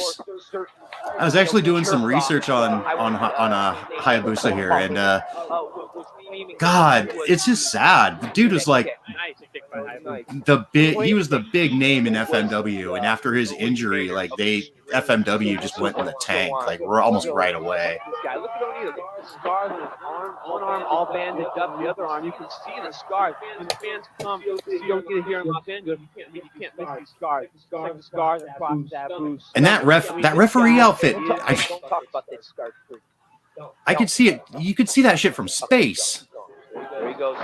And then again, He looks like the lost member of Devo. doing everything he can not to get thrown into that electrified barbed wire. Yeah. I just can't get over how chubby he looks. Because he's in the best shape of his life here with us. Yeah, I don't know if I'll show the ECW tag just because of WWE trademarks. But if you guys have any suggestions, go ahead and hit me up. All the open wounds he had in his matches, diving into that contaminated lake, sent him to the hospital, lost a lot of weight, and is now in the best shape of his life. Get the out of here, man. True story as told by Dr. Michael. Him too. Come on. Get on with the match. Headlock already. There he goes. Psychology in a match like this is very different. Both men. Okay, I can't do the sound anymore, guys. I can't do the announcing. No problem. Cleveland, Mississippi. Is that it? I wonder how close that is to the old River Magic Casino, home of Heroes of Wrestling. Yeah. Still one of my favorite pay-per-views, but for all the wrong reasons.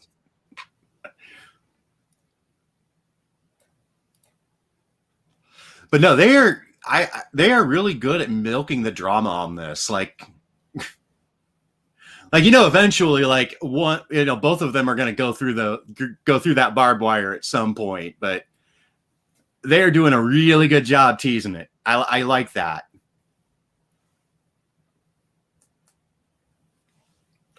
He and Masato Tanaka had a pretty good set of matches. Oh, there we go. Oh shit. I'm just wondering if the owner of FMW had a deal with the local C4 manufacturers. He got a discount. Because again, FMW, where everything explodes.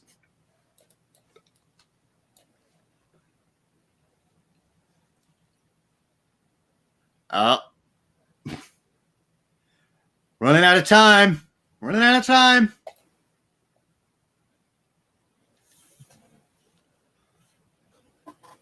I can only imagine how gassed these guys have to be.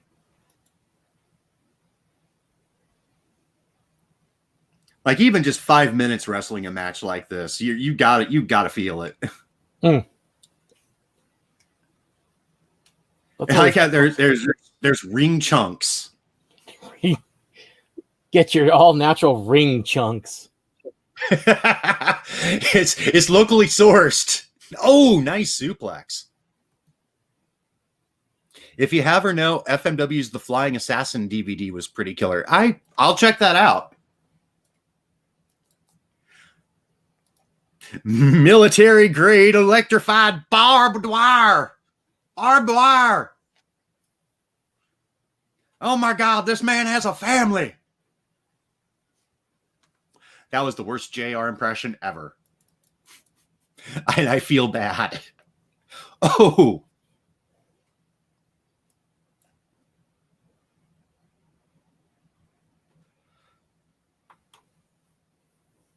Oh. Yeah, this thing's going to go the full time limit. Because everything has to explode.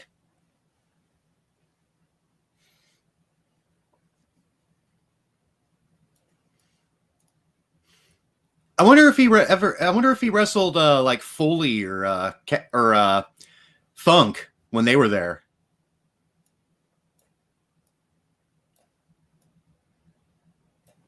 Because that's the only thing I really know about FMW is the King of the Deathmatch stuff with Oh, oh, easy, and he got hung up on there too. Oh, God. Oh.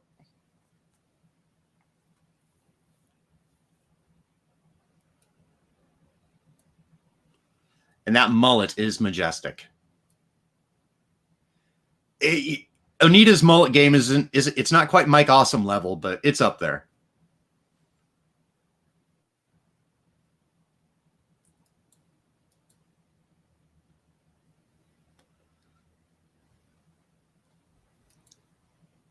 Well, that was nice of him to help him out of the barbed wire at least, and then kick him in the head.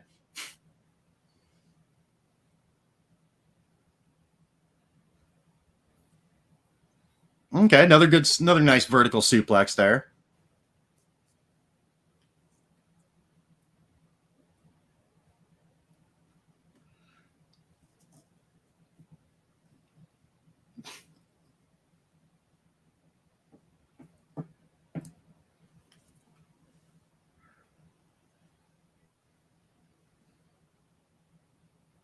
Onita's got a nice offense, though.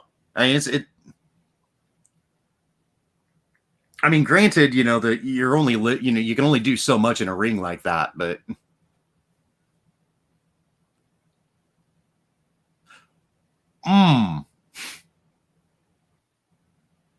got the old sharpshooter locked in there.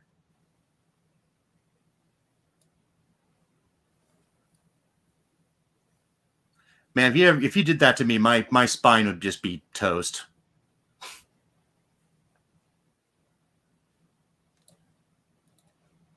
I'd be in a wheelchair if you cranked it up like that. Jesus.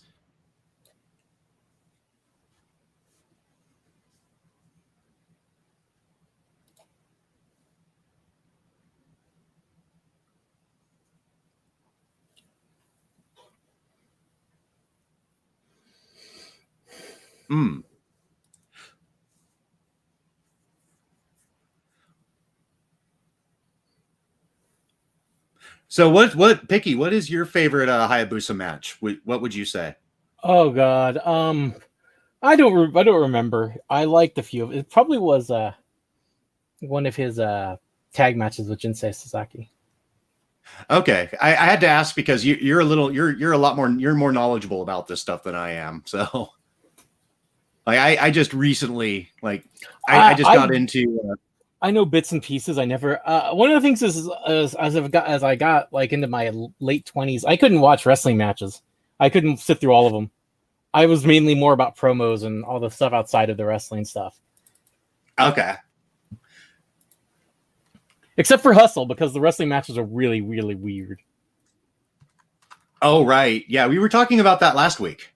Yeah, Hustle basically would have been if someone of a promotion said, "Here, you're the booker." Like, all right, let's go. I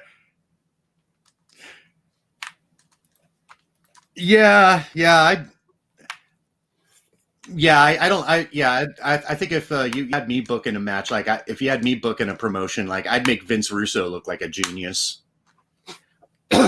Wow, that's a little rough on yourself there. There'd be swerves all over the place, bro. more drive, bro. Oh. Well,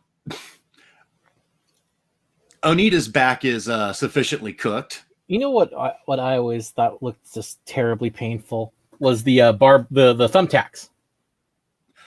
Oh yes, having stepped on thumbtacks, I can verify that shit really hurts. Actually, the pulling him out part is what hurts more. It's not so much. It's not so much going in, it's coming out. Can't say I've ever found pulling out hurting that much. Well, it might hurt. It might hurt your girlfriend. She might be a little upset, but That's true. That's true.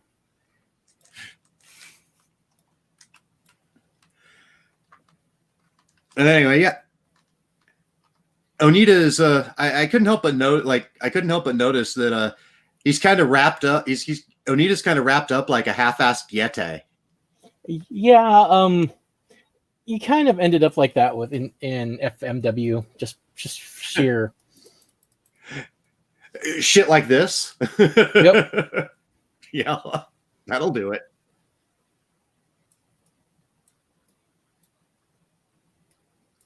Oh, Hayabusa, you just got sued by Ric Flair.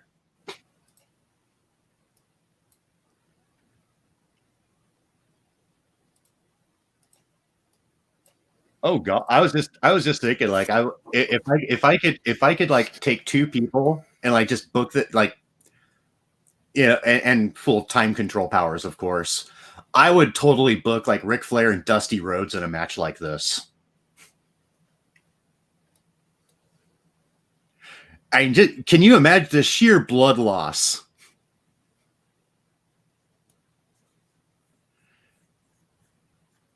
It was like Ric Flair, man, like if he sneeze, he could sneeze and his forehead would open up.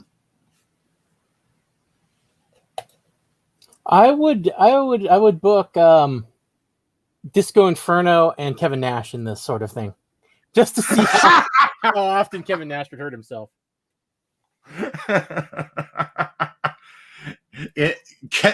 Kevin Nash and Disco Inferno in an exploding quad match.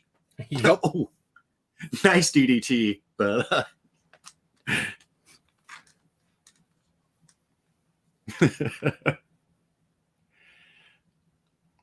oh yeah. Onita's back is jacked right now.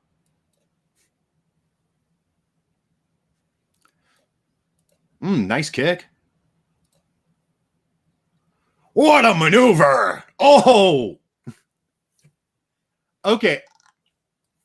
I couldn't help but notice that Hayabusa kind of slowed up for just a second before he splats against the cage. Like he's like, "Oh, I'm running." Oh, nope. Okay.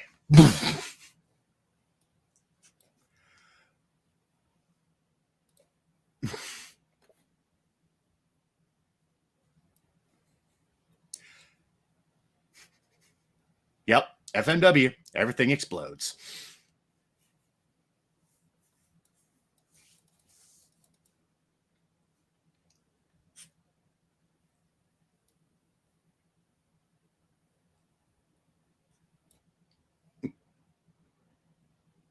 Yeah. Sorry, I'm reaching down to pet my dog. She's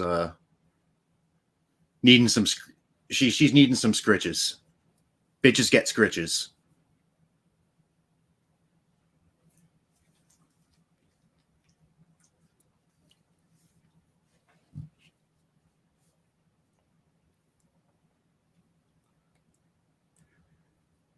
Oh, and I was looking him up and I realized Hayabusa was around my age when he passed away, and yep, he was 47. I'll be 47 in June, and God, that just seems like that's just not enough time. When you're younger, you think, if you see somebody like 47 and you think, they're old and everything like that. But then if he hadn't injured himself, he could have had like another decade. Oh, nice. He could have had another decade or two. Maybe. he was pretty reckless with himself. So maybe 10 years being generous, but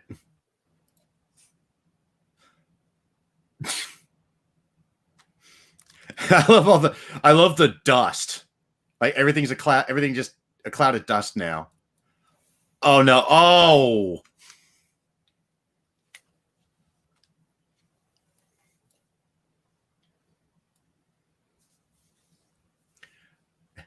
I wonder if he's going to try the 450 next.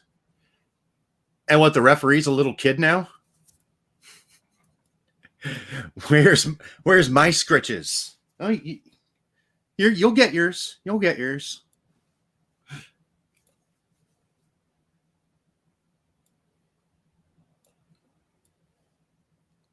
Oh, that was a sketch looking power bomb right there. That was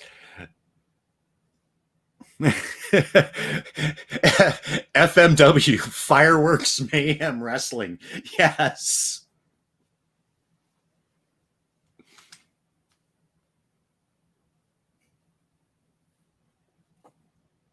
Okay, how many times he got to power bomb this dude? At least he didn't drop Hayabusa on his head that time.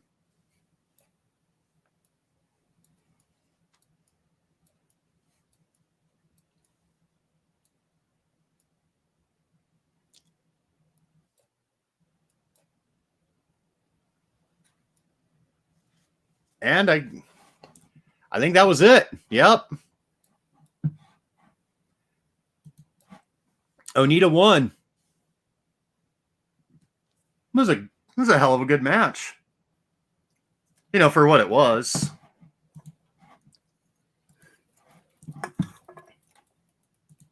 Oh, here, I'm gonna stop sharing that. So what'd you think? Yeah, have you seen that FMW before? match? Huh? It's a typical FMW match, especially with Hayabusa. I like the ones where it's not like wired in there, so he can show his flying more. Because a lot of his game was aerial stuff, and so with that one, it was more of his like striking and mat wrestling, which weren't great. He was more awe-inspiring when he was in the air. But it was a good introduction to what FMW is all about, and B, what Hayabusa is all about. Yeah. I was actually thinking the same thing because well, like I said, I had to do some research before we did this, and the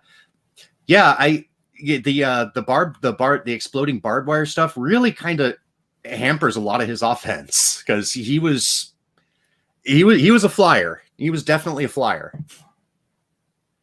Let's see. I have got Mike Awesome versus Hayabusa. Hey, we were just talking about his majestic mullet. Yeah. Let's do it. That's a good one. Yeah, all right, let's do it. I have only seen snippets of different matches, so I have no idea what's a good one, what's not. But heck, let's try them all. Let's see what we can do. All right. And like I said, if anybody else has any Hayabusa suggestions, go ahead and drop those in the chat there or something. And anyway, oh wow, that's a beautiful picture right there. That is straight 90s. The last time we fought, I kicked your ass in Hachioji. Well, let me tell you something. Now we're in Sapporo, and I'm going to do it again. Yeah, I consider you a great competitor, even a great challenger. But let me tell you something, pal. You're standing in my way for that championship belt, and I want it bad. So I'm going to do what I did to you last time, and that's give you the kamikaze awesome bomb right off the top rope. And there's nothing you can do about it. Because I want the belt, and I want it bad. Oh, versus Mr. Genosuke. Yes. I will. 八王子でとことんやられましたし、ベルトもかかってますから、今日本当に絶対負けられないなって気持ちありますし、会社のこととか、やりたくないから、だからには必ず勝ちます。Oh, okay, yeah, Mr. Genosuke is going to be next. FMW Hardcore Action. Here, Watching out here with Eric. He can. Okay, I just wanted to hear the promos.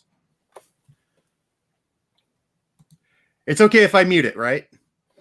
Yeah. Let me know. Okay. But yeah, Mike Awesome. He's not a very good promo guy though. Effective, I guess. Like, definitely got his point across, but his voice doesn't seem to match his body. Oh, okay. He hasn't even taken his robe off yet, but oh, there you go. There it is.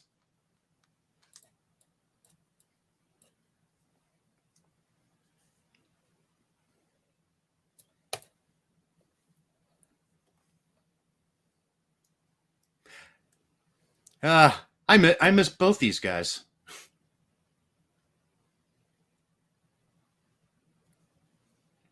Yeah, I was a huge Mike Awesome fan from ECW days.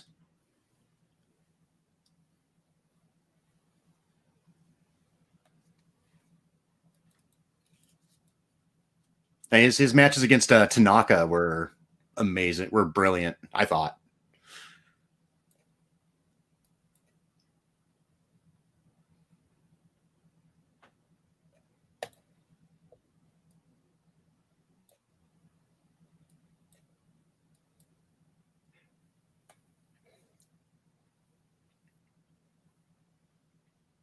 Did Mike Awesome always wear that face paint during this time period, or is that just? Yeah, he did that in Japan a lot.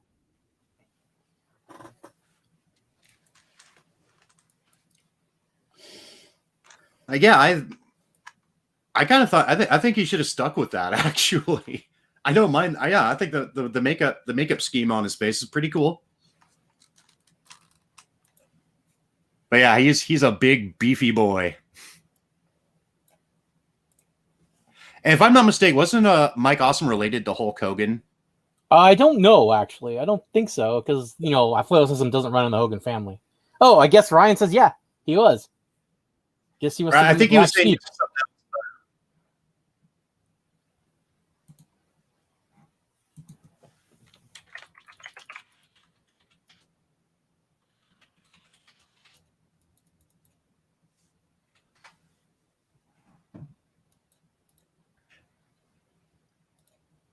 Okay, so he's not. He wasn't related to Hulk Hogan, but he was related to Horace Hogan. Ooh.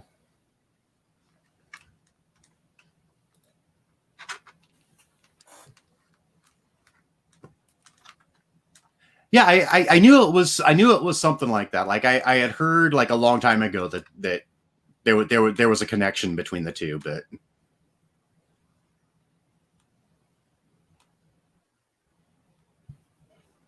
yeah, Mike Awesome could do the job though, so he couldn't be a Hogan.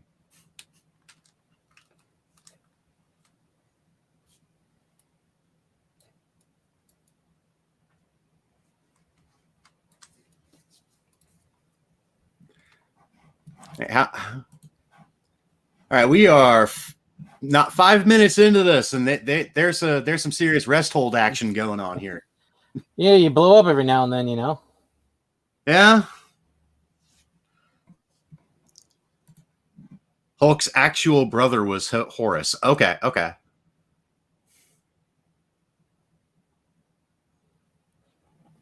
So you mean it wasn't Brutus the Barber Beefcake?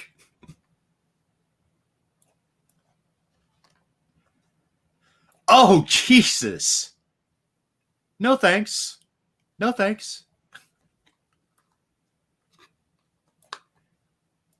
Somebody suggested that spot to me, I'd be like, it's not going to work for me, brother.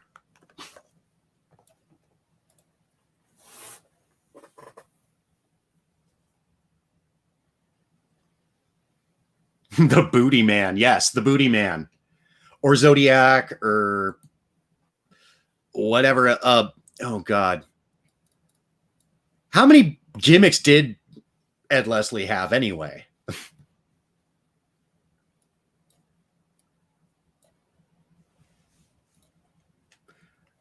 Especially in WCW, he seemed to have a new gimmick like every other week.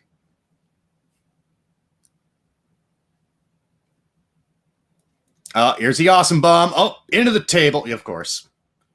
Why else would you set the tables up out there? Chekhov's table. And Ryan says too many. Yes, too many gimmicks.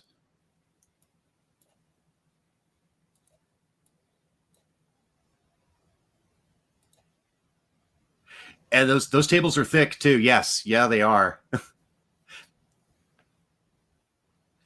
Or like the I don't know how many. I don't know if you watch NJPW Picky, but like the tables that they have for New Japan matches are just little tiny things, and oh my God, that looked it.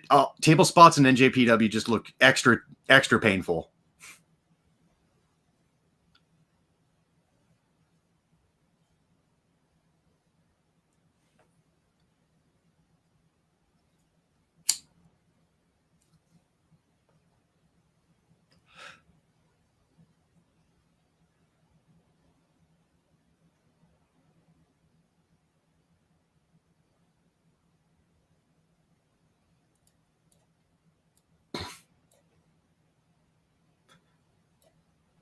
I hope that fan gets his chair back. Otherwise, he's gonna have to sit on the floor.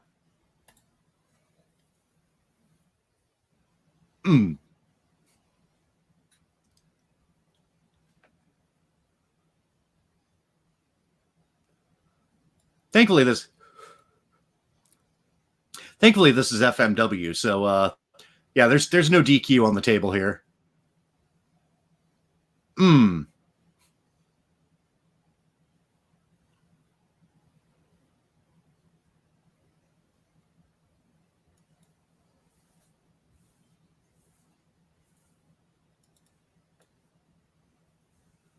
What's he get? Lawn dart him! Lawn dart him!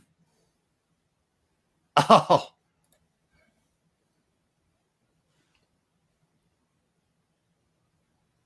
Yeah, I'd hate to be in the ring against Awesome. Man, those are great. The night the line was crossed, Mike Awesome basically kills JD Smith in ECW. Oh. That's, yes.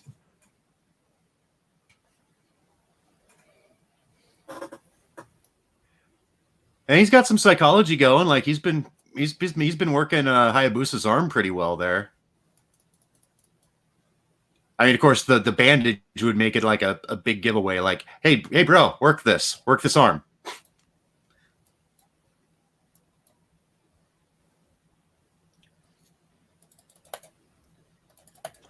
I like how the how the announcers table area there just has random bits of wood. Or maybe was that table debris from earlier? I don't know, but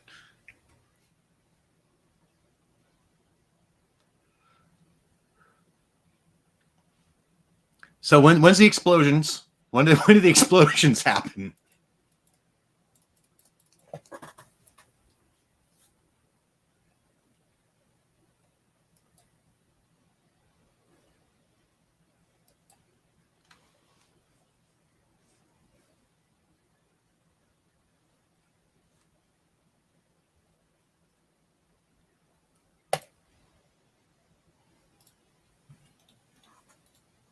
Although I do kind of question like what the point is of working Hayabusa's arm there, considering Mike Awesome doesn't like, he's not a submission guy. He's not going to make the dude tap.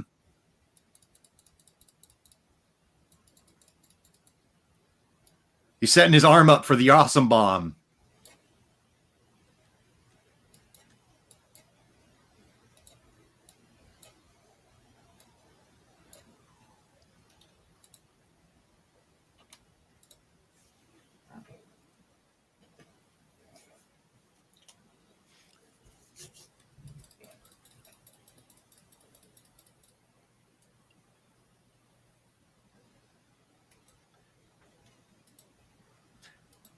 You know, I just realized something. Mike Awesome's Mike Awesome's WCW gimmicks would have been so fucking over nowadays. Oh God, yeah. Like so the problem is that the more fan base isn't as diverse. So a lot of the cool gimmicks that I liked, we're never going to get over. Like Disco Inferno, he would have been over. Oh God. we would be living in Das Wunderkind's world right now. Because he wasn't a bad worker. We all live in Alex Wright's world. But seriously, he wasn't a bad worker. Alex Wright wasn't a bad worker? No, he was not. I thought he was one of the more underrated guys in WCW. Right, but they had no idea what to do with him. except make him a Nazi. Yeah. Berlin, I guess, was his idea because he was going bald, so he couldn't do the Das Wunderkind stuff anymore because he was starting to ball.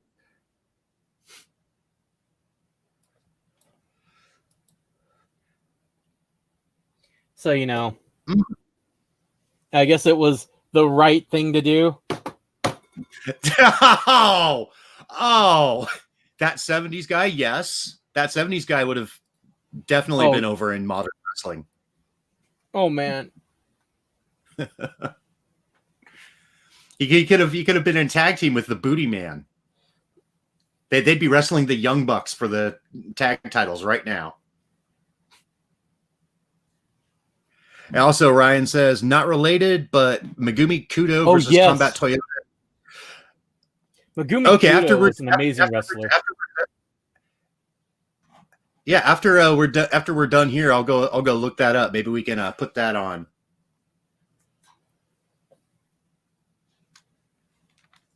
Mind you, you should never really listen to me because one of my favorites is still over everything is All Japan Kings Road, where they just dropped everyone on the neck. But they knew what they were doing generally. But it's like, hey, let's just keep dropping everybody on their necks. Or Pro Wrestling Noah. Oh, that broke. R.I.P. Misahara Misara. Oh man, that dude was that. When I was researching this, I fell into a pure pro res rabbit hole, and I watched a few of his matches with All Japan, and dude was amazing. Misala is still never going to get the credit he deserves in the U.S. No. Oh God. Hard gay Razor Ramon. Yes. Look. Hustle had real gay and hard gay. Yes. And then real gay turns heel and gets seduced by a woman and turns straight. And hard gay has a storyline where he tries to get his man back. Okay, I need to see this. I need to see that. Magnum Tokyo retired because of an eye injury, but he came back in Hustle as Detective Alan Correda, and hilariously enough, everyone knew he was, he tried to pretend he wasn't Magnum Tokyo, but everyone called him Magnum, whatnot. They wouldn't buy it. It's a great story. Kawada, fucking Toshiaki Kawada worked with Hustle often. He was working he was working a fucking comedy routine with them. Oh, he's setting up for the top rope awesome bomb. Oh, yeah. Sadly, Hustle is not easy to get footage of. Okay. I imagine a lot of that's still copyrighted too. Otherwise, no, I don't even know where the copy. It just was taken down. Okay. It's just, I should probably look into more obscure tape traders or footage stuff for it, because honestly, of wrestling, it's the only one in the last 20 years that held my interest more than passing. Yeah. Just because it was just outrageous. Okay, that was a good match. That was an excellent match, actually. I'm not even gonna lie. I liked that. Definitely shows off more of Hayabusa's ability. Yeah, it's the barbed wire match. Like the barbed wire ring match really limits what he can actually do. Yeah, in the ring. But he was certainly good in that match too. But this one is a little plays a lot more to his strengths. Although that awesome bomb reversal spot was horrifying to look at. Like I am absolutely surprised that Hayabusa could stand after that. Well, unfortunately, we all know how this ends. So, yeah, yes, we do. Unfortunately. So yeah, that was definitely Mike Awesome versus Hayabusa, and apparently Hard Gay had a reality show. Oh yes, Hard Gay and Real Gay. So Hard Gay gets turned straight. Real Gay has to get his man back. He was a comedian. He wanted to be a pro wrestler when he was a kid. So that's why he went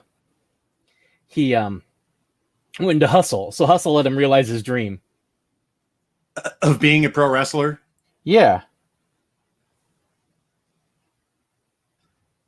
So was he was a comedian before being a pro wrestler? Yeah. Or? Yeah. Okay. That's definitely a career switch.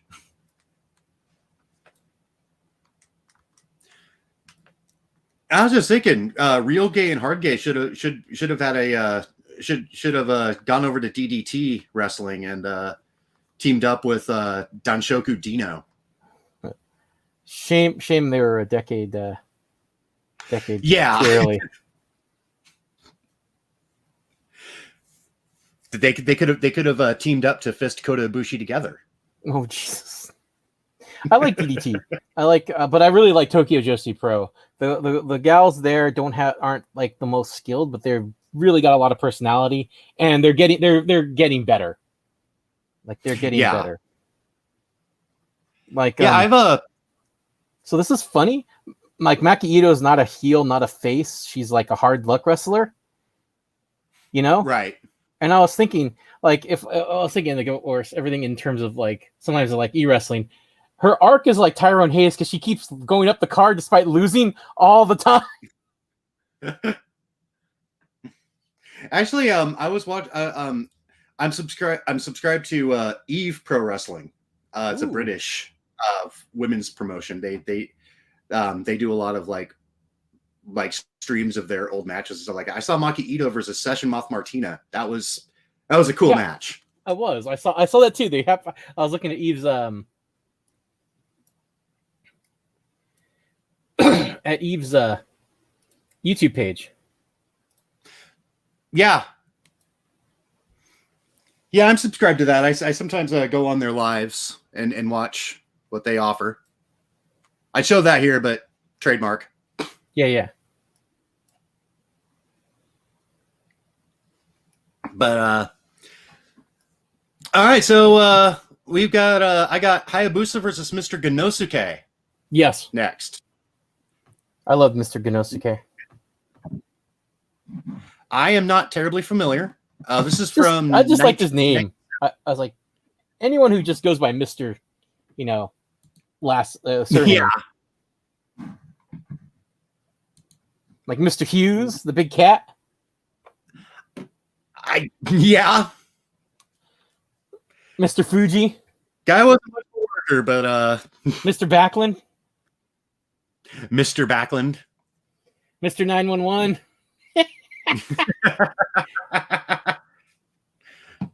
Mr. Brock Lesnar. All right. And of course, first thing we see, a chest. Nice, sexy pecs. Man, do you remember when God, now I forgot what I was gonna say. I completely forgot. Never mind. Okay.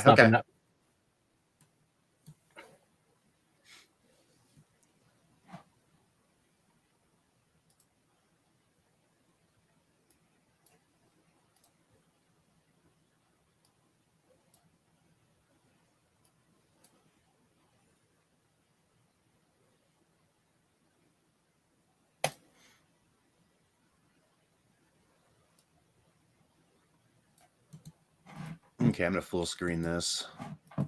Okay. Make it a little easier to see.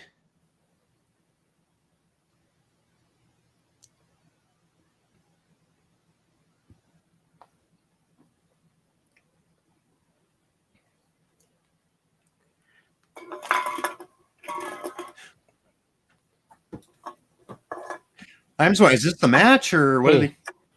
Hey, do you know why Jim Cornette always managed tag teams? Why? Because he always liked to see someone double teamed. Oh, God. 10-10. 10-10. Awesome. Love Jim Cornette, but I love making fun of him more. Oh, I like him, but I don't like him, if that makes any sense. Yeah. Yeah. No, I used to love talking shit to him on Twitter before he blocked me. Oh, he blocked you? Yep. I am a member of the Blocked by Corny Club.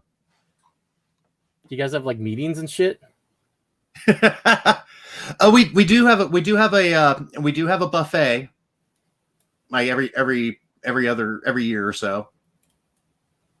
We all get together and console each other over beans and franks.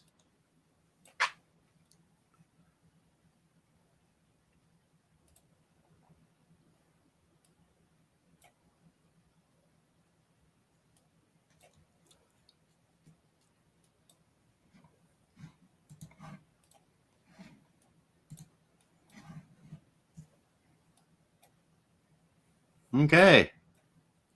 Can we watch the match now, please?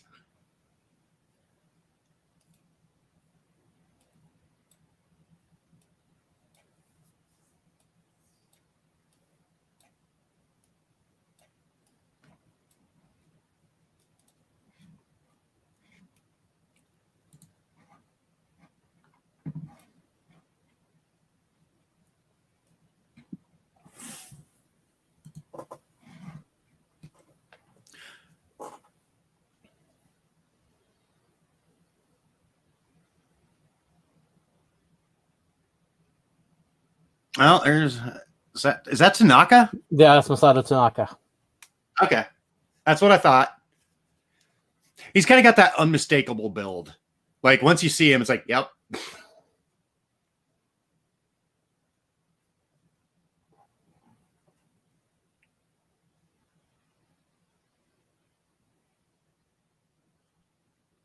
Yeah, dude.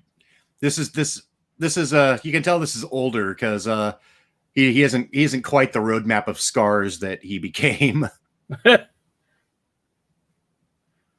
Now I'm thinking the roadmap, Jesse James.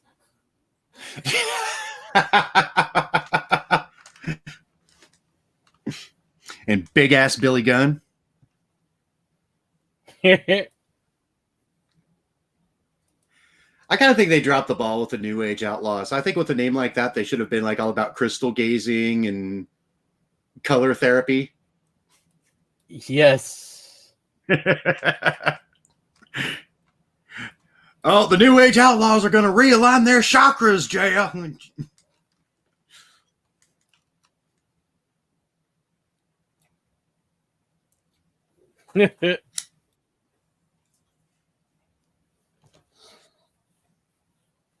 mean, tell me that wouldn't have worked. Tell me.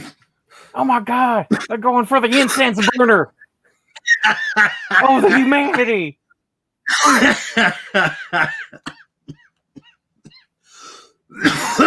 I'm probably gonna hit the self-actualizer. Oh no. Someone get security in there. That man has a family.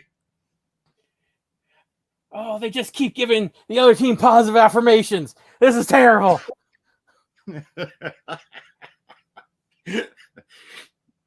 I would have. Oh my God, Stuart Smalley being the manager. Oh God. That I would.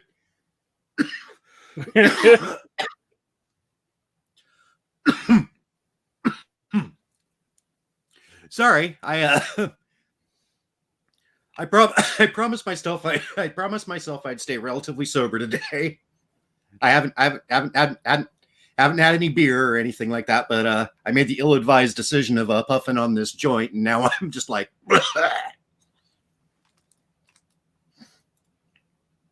Oh no! Gotta try it again. Okay, there you go.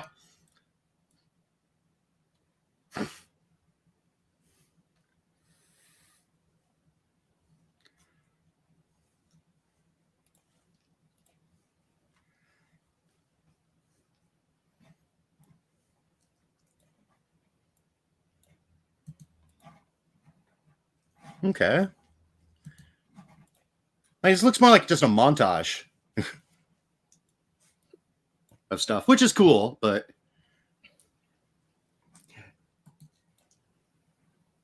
the overdrive could have been the chakras. Oh god, the overdrive, that's oh god, what's that, MVP's finisher? That really goopy looking neck breaker leg thing. I'm just thinking they could have just had it be the Russian leg sweep. Could have the Red Armstrong. Right. And another finisher could have been a snap. Like make the finishers the lamest fucking thing and have people sell it like they're dying. Kenosuke's mullet is also fire. Yeah. Yeah, there's the mullet game in FMW is on point. Frontier Mullet Wrestling was what it stood for. Fire mullet wrestling.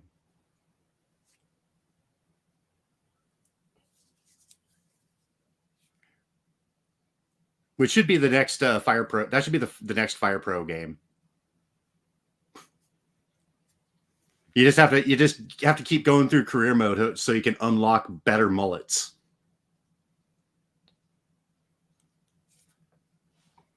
I would play that. Yeah, me too. No.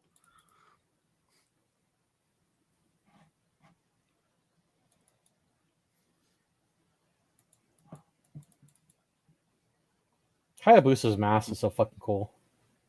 Yeah, I was. Oh, look at wow! That. Look at that! God, wait! I didn't know Michael P.S. Hayes wrestled in Japan. Oh my god! In fact, God, look at that! He looks like a fucking Japanese Michael P.S. Hayes. Oh, okay. This is from the Flying Assassin video, and it's the build up to the match. Okay, okay. Mr. Gunnosuke. I was kind of thinking that was what was going on, but I wasn't sure. I forgot how cool Mr. Gunnosuke was. Jeez, forgot he looked like Michael P.S. Hayes there. Yes. Oh god. God. Oh my goodness. That cigar.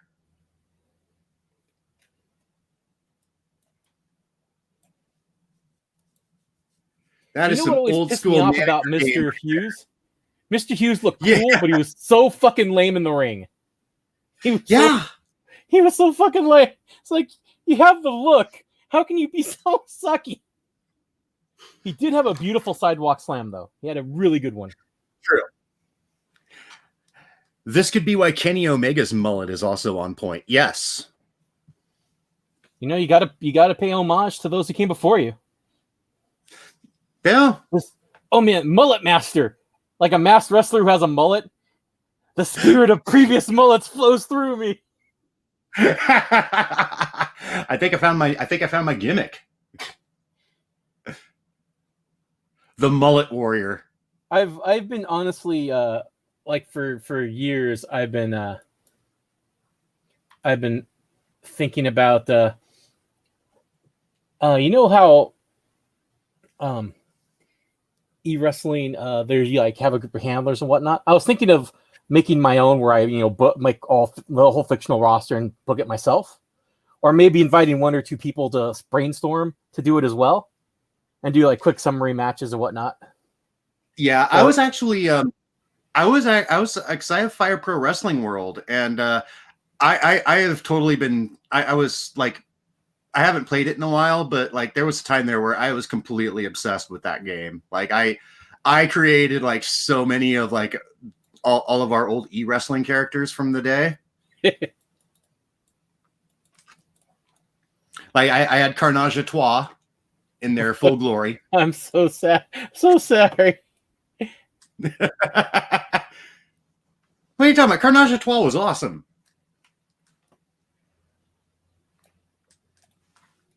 You should trademark that just in case actual wrestlers decide to take that. I don't. You know, I have a feeling no one would want that. Let me just say that.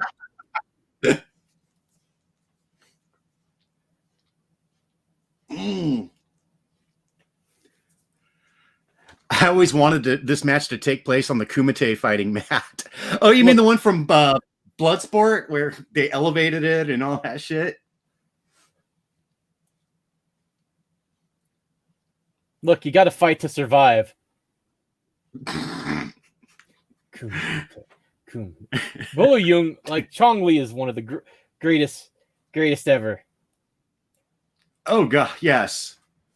Bolo Young. Yep. I remember him. I remember him as the heavy from Enter the Dragon.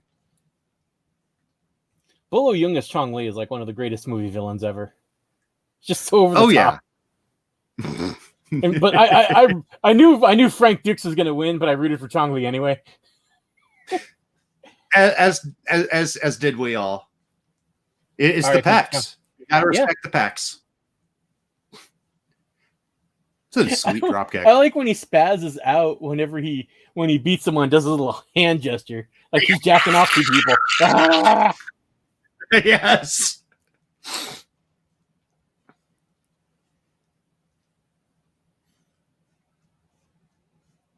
Genosuke's ponytail is mercifully unmolested for now.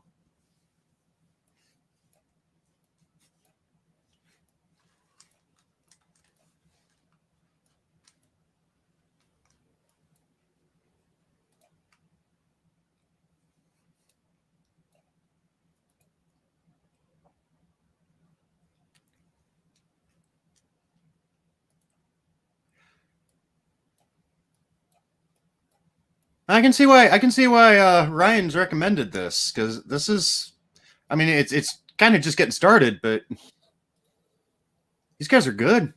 Yeah.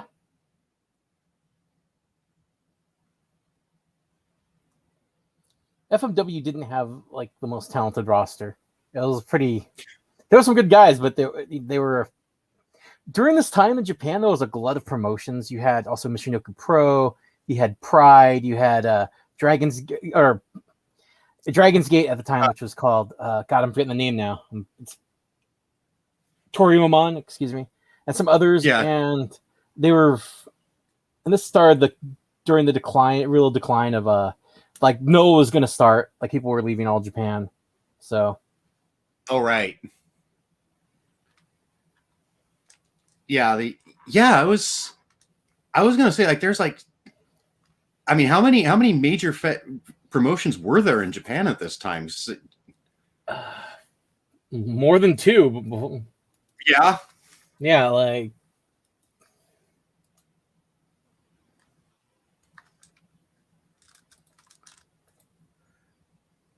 Yeah, but to be fair, like during the late 90s, like there was kind of a pro wrestling boom everywhere.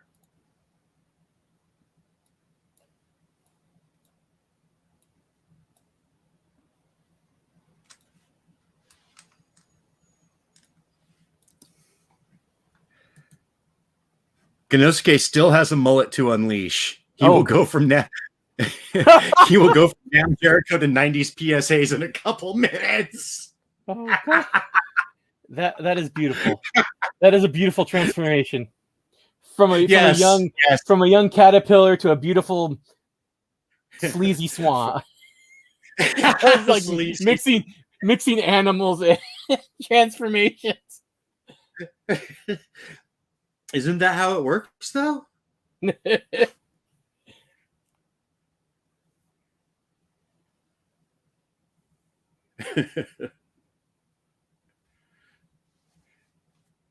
So I imagine that once the mullet is unleashed, like that's Genosuke's power level going up. That's his final form. Oh no, he's unleashed the mullet. His power level's over 9,000.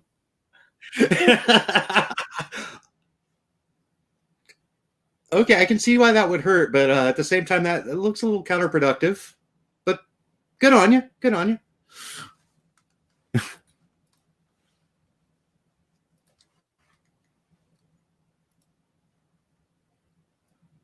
Is it just me, or do those Or do the mats outside look more like air mattresses?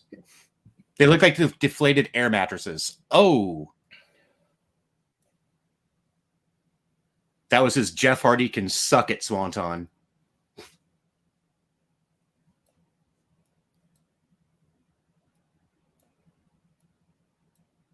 Oh.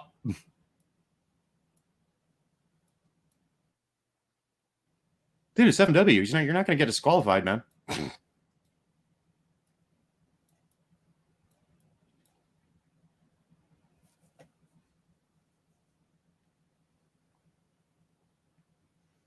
going to use that.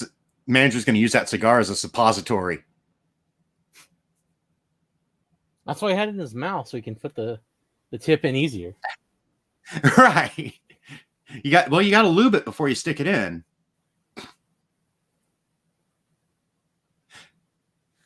You know what Q Hayes is solo album. Unfortunately, you know what came into my memory? WWF Kai and Tai. Oh God. I'm Vince McMahon, and this is casual racism. Do do do do do do do. Although, knowing about what I know about Val Venus now, they should have just cut off his dick in real life. I'm actually convinced that that's why he's the way he is because they actually did cut off his penis. He was lying about the whole shrinkage thing.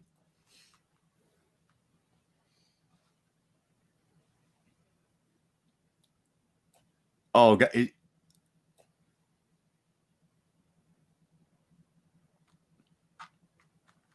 a good thing he had his hand covering the tip of that. Otherwise, that could have really fucked him up. Come on. Unleash the mullet.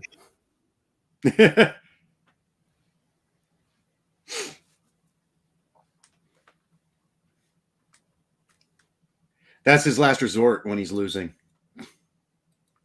Sometimes you just have to pull out all the stops. Right. Yeah, sometimes you don't necessarily need to unleash the mullet power right away. Like, oh, nice sell on that. That's one thing I know. Hayabusa can sell like a motherfucker.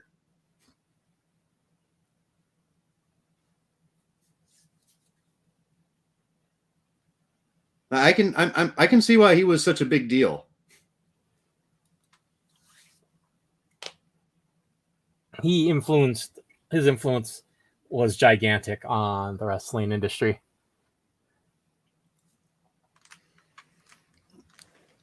Yeah, that sucks what happened to him. I'm not going to show it, but you can see you can find it on YouTube. Oh, there's the Firebird.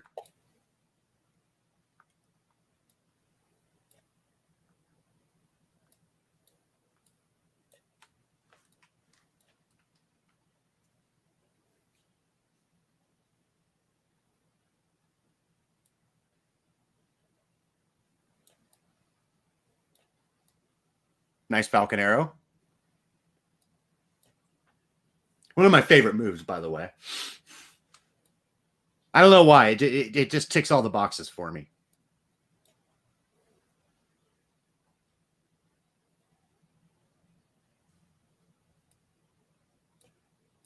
But my word can't be counted on because one of my other favorite moves of all time is the Russian leg sweep. Look, you just knew that Brad Armstrong had it going on. It's a cool move, and honestly, it's surprisingly effective in real life. I could imagine that. Especially, you got to grapevine the leg, though.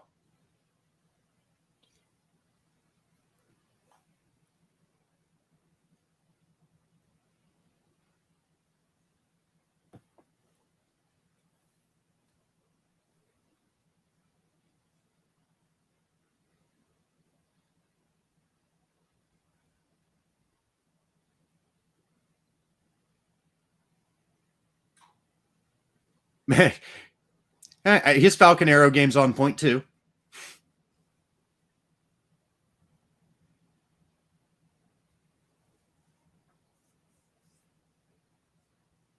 Oh.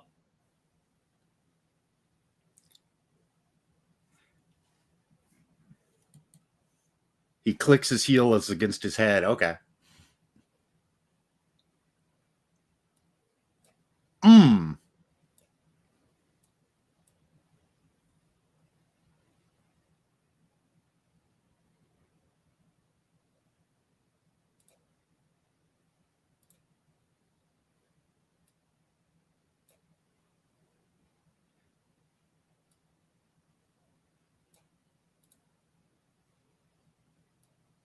Oh. Yeah, they're one a knee. And I'm just like, is Hayabusa trying to rack up the frequent flyer mileage? If he does a couple more top rope moves, is his next one free? Oh God, that's kind of mainly what he did. I mean, he and Jinsei Sasaki were fucking fantastic watching them together, but Jinsei Sasaki didn't get he got fucked over in the WWE, as did a lot of wrestlers. It's kind of a theme. And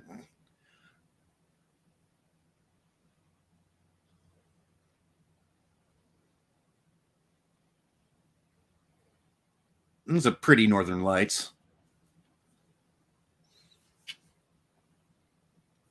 You know what wrestler I like for some reason? I don't know why, but Antel Faz del Norte. Like a kind of obscure luchador. Antel Faz del Norte. Kind of a weird luchador that I just really thought was cool. Is he like a modern guy, or is he like, back during about this era, the early 2000s? Okay. Oh God, that was ugly as fuck, but it worked. Good match. Thanks for the suggestion, Ryan. Okay, we're gonna stop sharing that. Oh wait, is there more? Or... So I just noticed like we've got like there's almost 10 more minutes of this. But that was. You got any other Hayabusa stuff, Vicky? Or I'm not, like I said, I only know like bits and pieces. So okay, I think that's actually a good place to. I think we've done a service today, so I think we're good. But wow, what a brilliant freaking performer. I agree.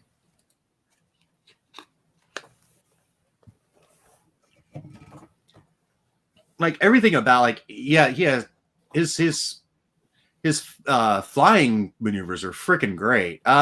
Not so sure about his power stuff. I kind of know a lot of his so some of that stuff was kind of ugly. But he had to kind of do it. He kind of had to do it because he can't just fly all the time. True. But yeah, he wasn't his ability to sell making his opponent look good, threatening was really good. And his aerial maneuvers were fantastic. So yeah, that's actually the thing that really struck me was his selling ability. I mean, he made all of those guys look. I mean, granted, like I mean, I know Mike Awesome was awesome to begin with, but it's in his name. Yeah, it is in his name. But no, Hayabusa made Awesome look even more amazing in the ring.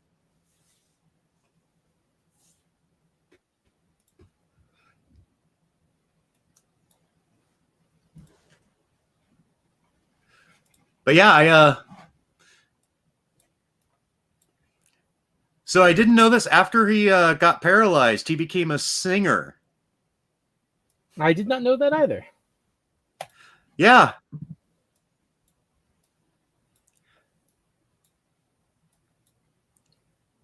Yeah, apparently he did some acting. He pursued a career as a singer, and he also promoted a wrestling company called WMF, which was which is made to honor FMW, because when you reverse the letters, that's what.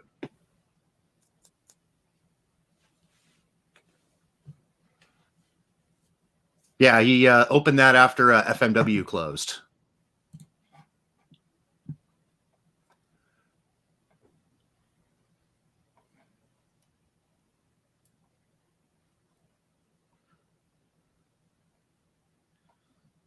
But yeah.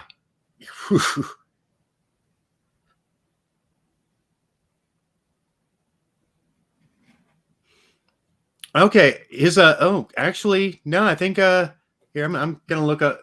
Apparently, he has a really awesome match with Tanaka.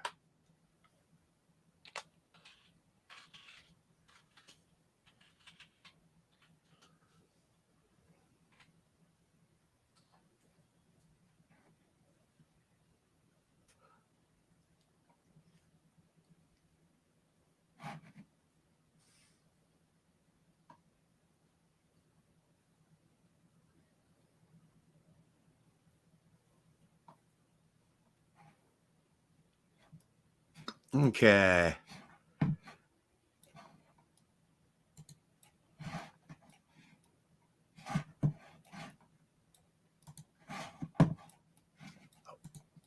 Shit.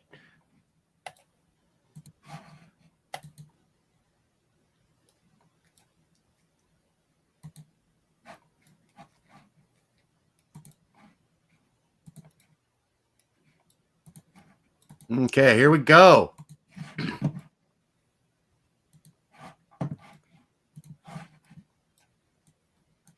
So this is Masato Tanaka versus Hayabusa. And I think this is going to be the last one, and then I'll call it after this. But all right. But see, Hayabusa's ring work definitely separated him from someone like Sabu, who's mostly offense. And Hayabusa's botch rate is a lot lower than Sabu's. Oh, Sabu, yeah. My favorite botch wasn't one done by Sabu, but it was done to Sabu. When what was that? When what's his face? Guy who murdered Nancy. Chris. Oh, yeah, Chris something. I can't believe I forgot his name. But where he threw him up in the air and Sabu landed on his head. Oh, right.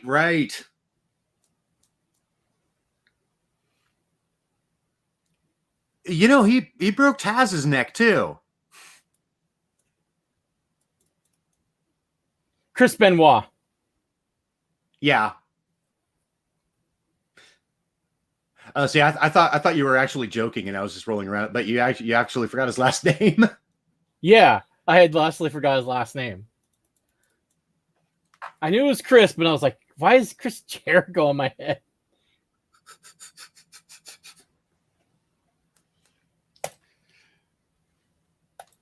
Because Chris Jericho didn't murder his family and himself, and he's still around. That is true. I guess that is why. I say as much shit about Jericho as you like, but dude hasn't murdered his family.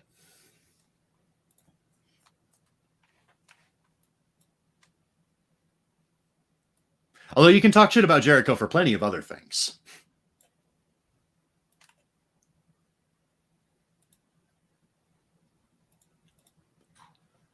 Raw is Jericho. Now, peak Jericho is WCW. I was more of a fan of his Man of 1,000 in 4 holds. That was peak Jericho. Yes. Armbar. Michinoku. Armbar. That's still one of my all-time favorite promos, actually. I love the fact that like in the middle of that, as he was listing off the names, they went to a commercial break. Yep, but he's still and then there. when they came back on, he was still in the ring, freaking listing moves. Canadian toe hold.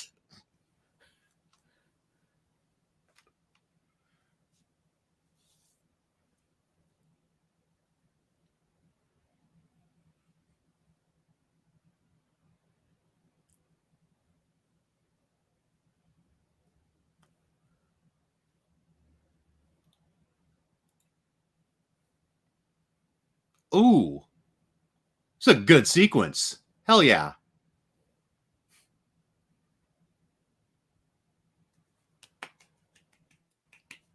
Yeah. Daddy likey.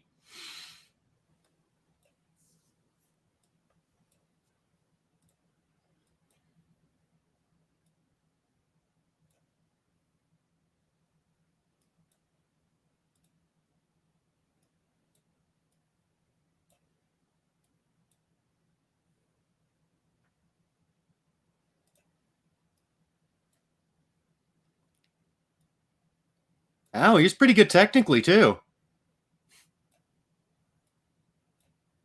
He's got a good chain wrestling game.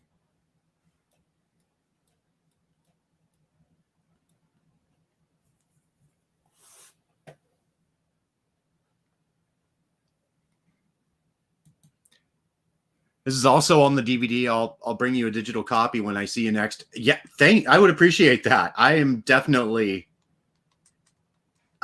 need more of this in my life. This is great. Great stuff.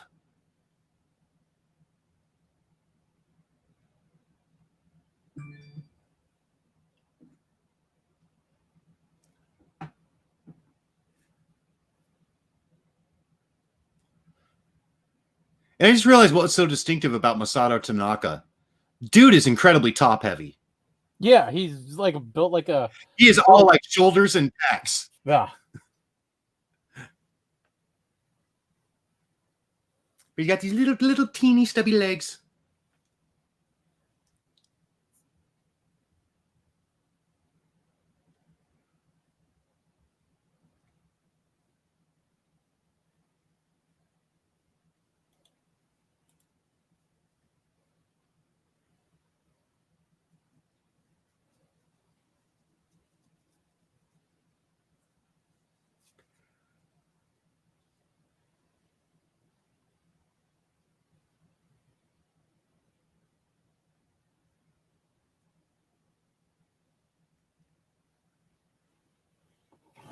Yep. Neck breaker. Yep.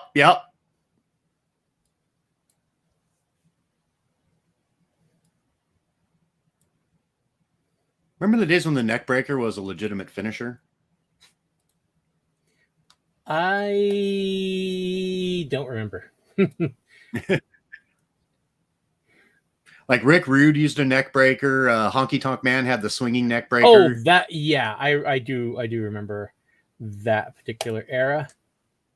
He's the honky tonk man. He's the honky tonk man. He's cool. He's cocky. He's bad.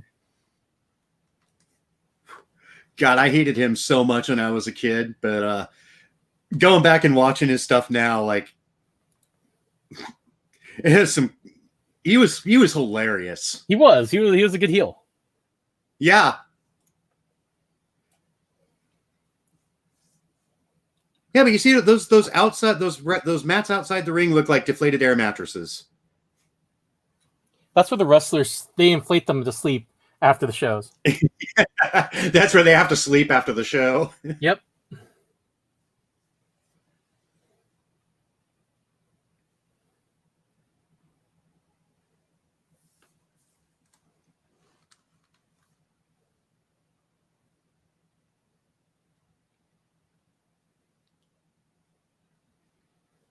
There you go. Work the leg. Take out the flying ability.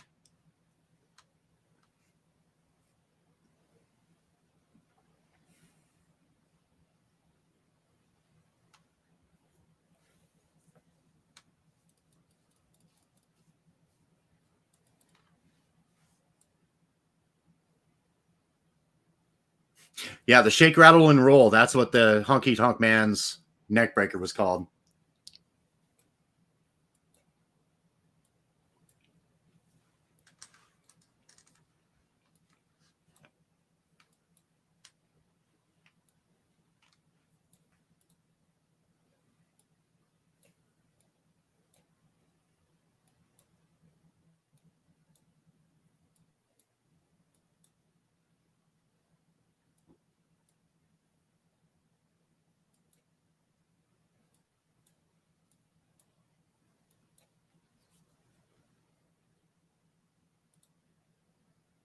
There, it's locked in.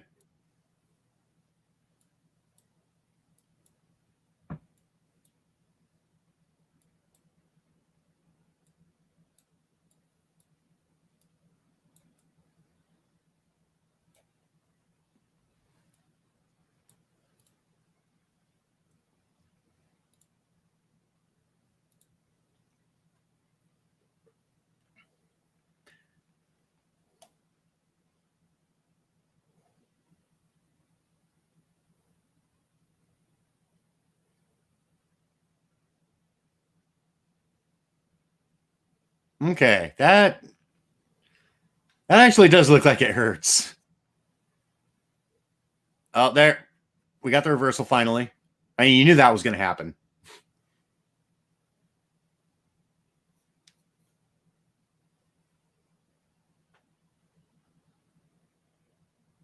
Oh, going to do a double reversal. Okay. Oh.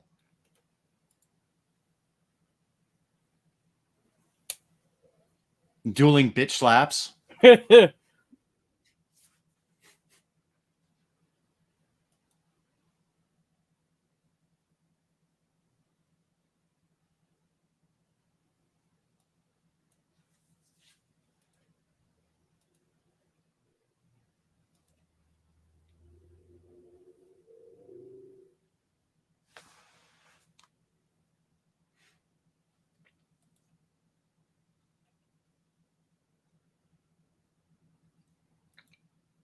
Oh. He ain't going to be walking right for a week after this.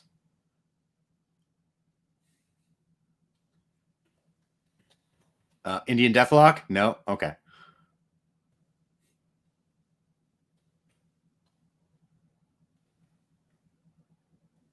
Oh, surfboard.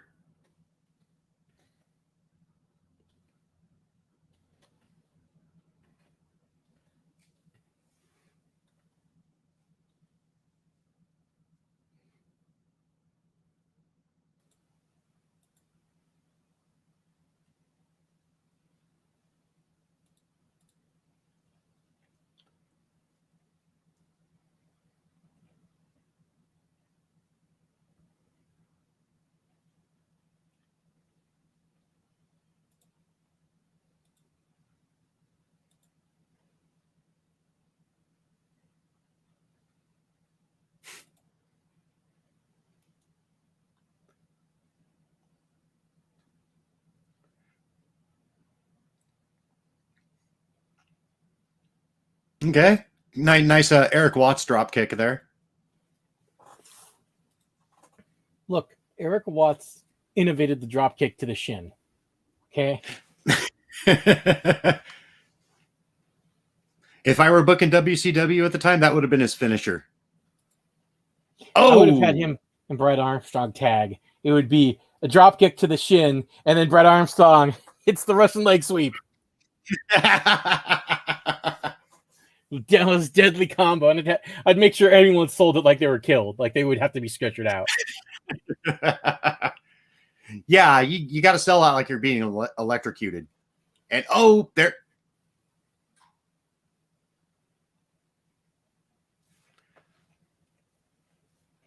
I want like HBK selling for Hogan because he's pissed at Hogan levels of selling.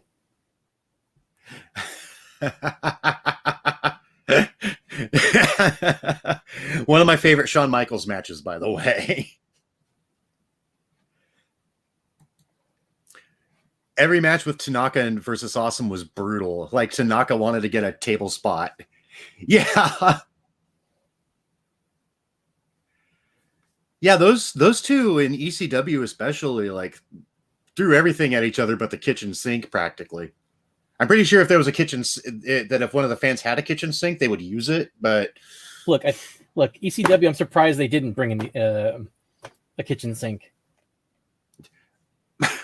I still remember in Mick Foley's book when he was talking about ECW and he accidentally brained, I believe it was Mikey Whipwreck with a cast iron skillet. Yes, he didn't think it was that. It's like, why?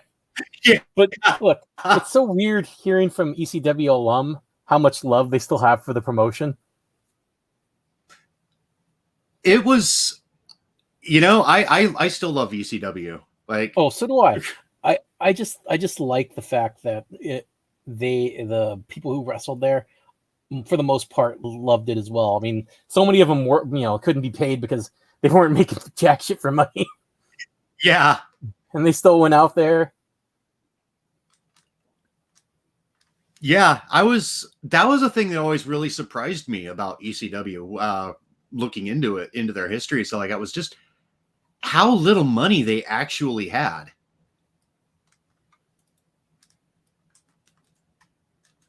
And most of the money that they made, like, it went elsewhere. It certainly didn't go to the talent.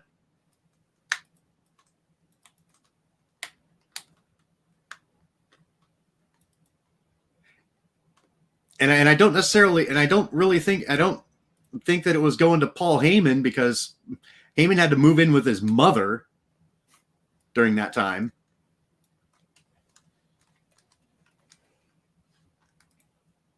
Oh! Oh!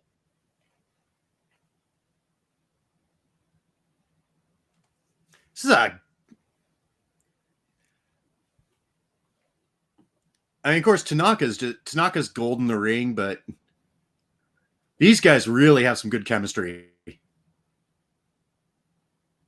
I am impressed. Oh, okay. Hayabusa could work with most anyone. Well, let's be honest. I can see that. But could he work with Mr. Hughes? Look. He would be honored to work with Mr. Hughes. That should have Mr. Genosuke and Mr. Hughes should have been a tag team. They could have been Mr. Mister.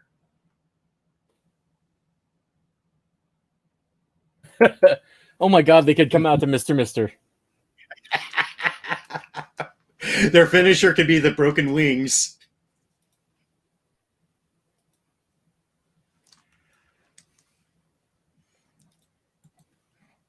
Yeah, the reunions outside of HOH was sad, though.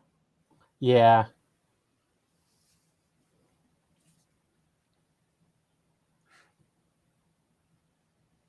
Nice. Tanaka has a great tornado DDT.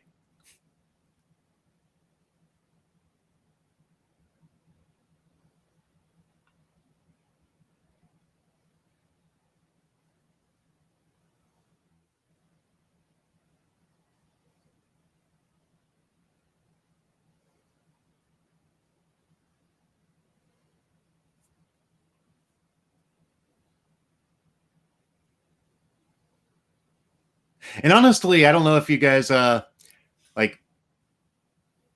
still keep track of it, but Sandman nowadays is just sad. Watching Sandman is just, yeah.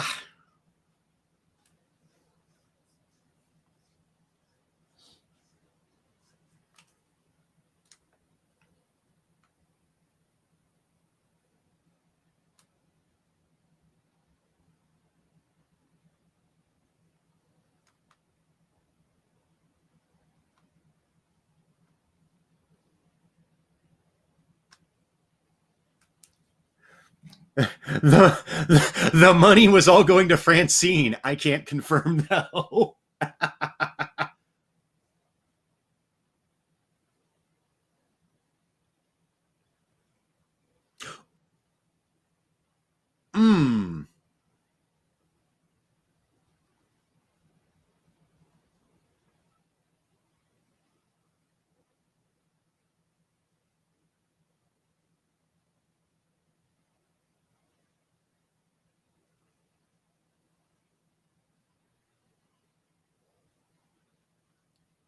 Okay, he's definitely his power moves are a lot better than they were against like Mike Awesome.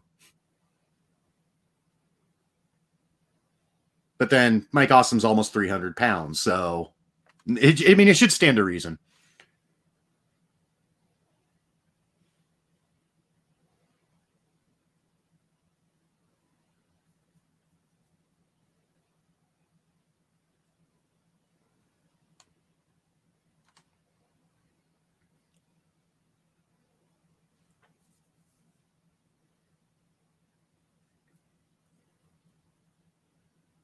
Okay, that looked like it could have been bad.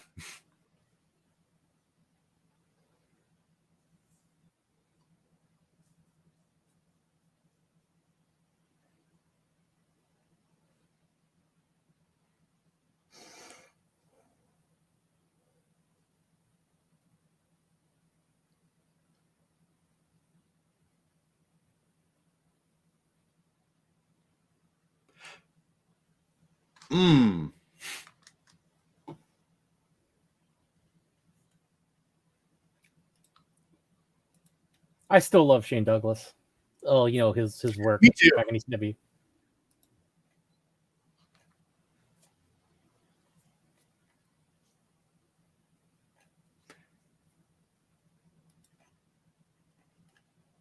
Although I miss his dynamic dudes gimmick. How could you not? Remember that one? Huh?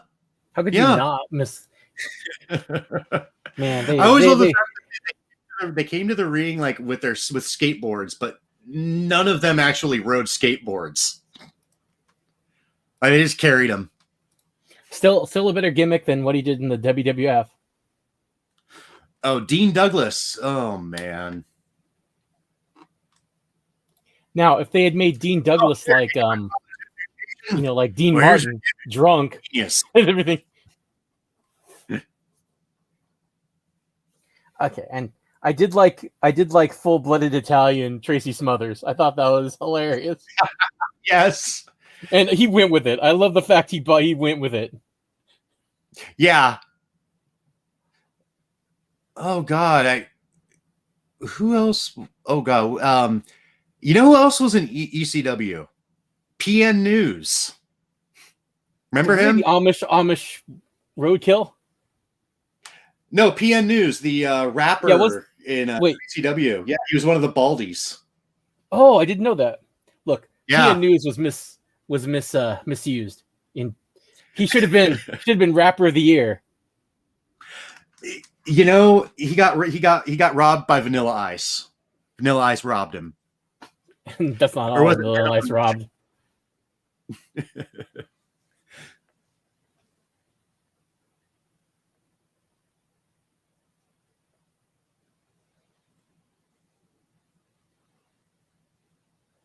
Some excellent near falls. Oh. What's he signaling for? You know what series of matches I rewatched recently? Huh. Flair Steamboat Trilogy. Oh, yes. I've got the WWE Network, or I did. I don't know what happened to it, but I should go back and watch some of those WCW NWA stuff, because that's the shit I grew up with, and I love it. Oh God! Oh, that was hideous. Look, the 2 out of 3 falls on Clash of the Champions, which was, it was not a pay-per-view. It was a big free TV event that they did always. Right. It was like that was the main event on the Clash of Champions. Like, that's like legendary status. Yeah. Over a match.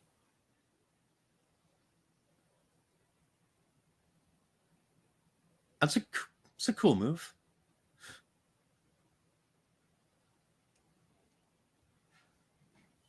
Let's see. Ryan says one thing that was totally appreciated from Japanese wrestling during most periods from a semi-major promotion is how the matches feel. Yes.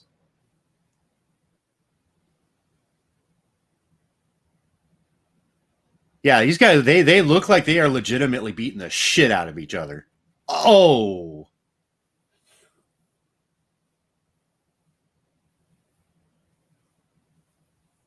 You should look up some classic Toriumon, like Milano Collection AT, SEMA, and Magnum Tokyo. And I always forget his name, but the guy who says Hage. Because he's not bald. Don't call me Hage. Okay. So the guy who did that, he had a surfer gimmick initially. Then he became a heel, and he just was an ass. But they always reminded him about his surfer gimmick. Very similar to Sandman. Yeah. Seeing Sandman's old, like early ECW, seeing his old surfer gimmick. What about Tommy Dreamer during that time with the green suspenders? The rainbow parachute pants. Yeah. Or Taz Maniac.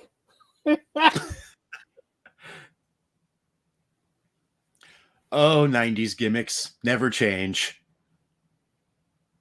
Of course, I joke around about it, but but in AEW they have Luchasaurus, so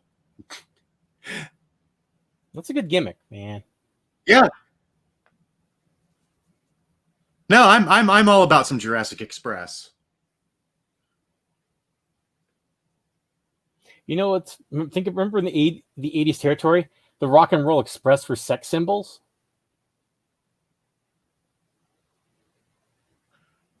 I didn't know that. Yeah.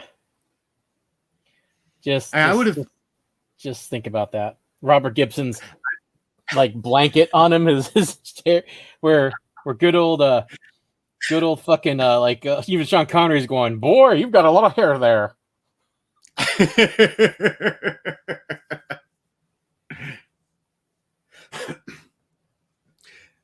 Well, it's too. I think the Fabulous Freebirds should have been sex symbols in a perfect world, and we'd have and we'd have Terry Gordy body pillows right now. No, it'd have to be Buddy Rogers. Oh,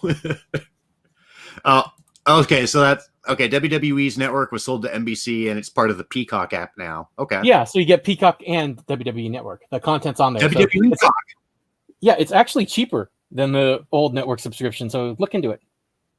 Okay.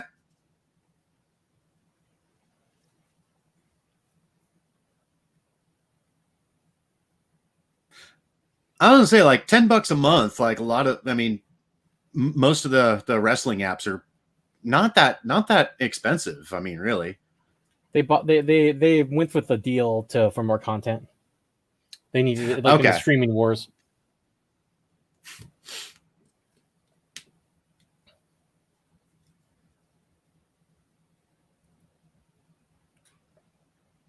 Okay, the pushing down on his face was a nice touch on that pin. Have you used the app for like 80s Wrestling Mania? It's a game on phones. It's actually pretty fun. Yeah, I have that. I also have the sequel. So do I. It's not great, but it's a fun distraction for about like 20 minutes. It's a great game to play like when you're waiting for a bus. So what's funny is that the tag team of Lex Luger and Sting in the late 80s has held the belt for 71 weeks. Oh wow. no, 71 defenses, excuse me, 71 defenses. They won it in 1988, now it's like 1995. So they beat the team that held it previously, who didn't defend it, who only won it like the defense before. They beat the team of basically Ric Flair and Hulk Hogan, who held it for 71 defenses. Actually, in my game, the Mr. T knockoff, Dr. Bay won the championship at like the first pay-per-view and like held on to it for like 8 years. Like from like 1980, from January 1980 to sometime around 1988. Not bad. No. I saved some coins, and so I spent one to make Foil El Presidente the a legendary guy, because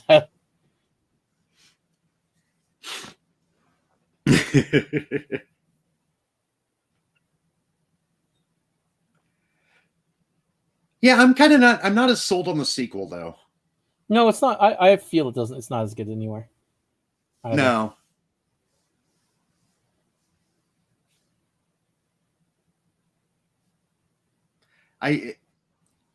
Oh, he's going for the roaring elbow.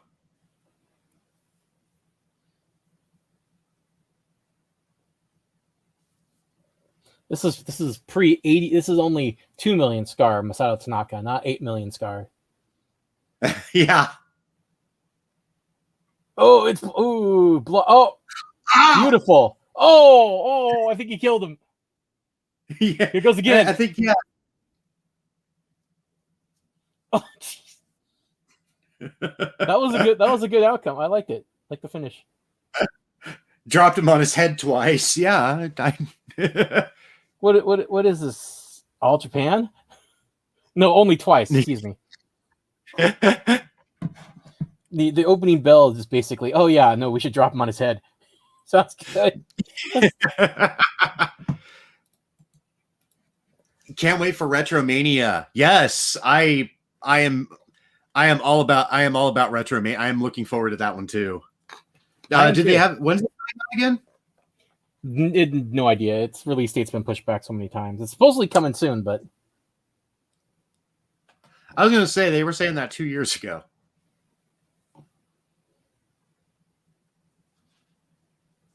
Maybe it's just, they can't stop adding wrestlers. So look, it's no. So the first characters I created in Fire Pro World, the Mulkey Brothers. Because you can't have a wrestling game without the best tag team in tag team history. And I had to make their rivals, the Gladiators.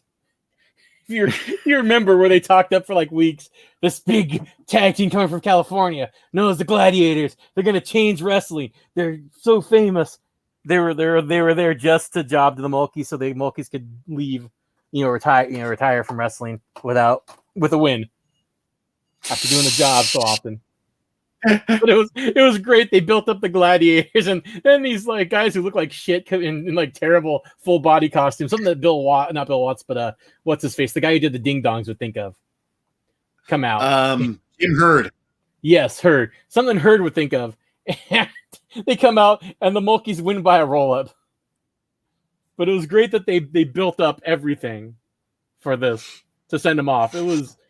It's one of my favorite moments in wrestling history because, like, they could have given them a fluke win. They didn't have to over some random team they had there already. No, they built it up. They gave it was in the mid card too. It wasn't an opening. It was in the mid card. Like they did the Mulkeys right. It was great. Well, you do the JOB for so long, like. You got to give them something every once. You got to give them something to go out happy with. Agree.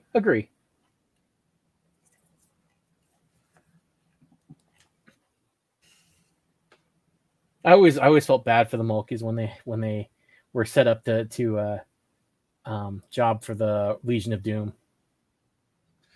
You know why? Because every time the Legion of Doom it looked like they were killing someone. The Legion of Doom had no fucks were given by either of them in the ring. Nope. And it shows. It was hell. They screwed up the with like scaffold match. Oh, why was scaffold matches ever a thing?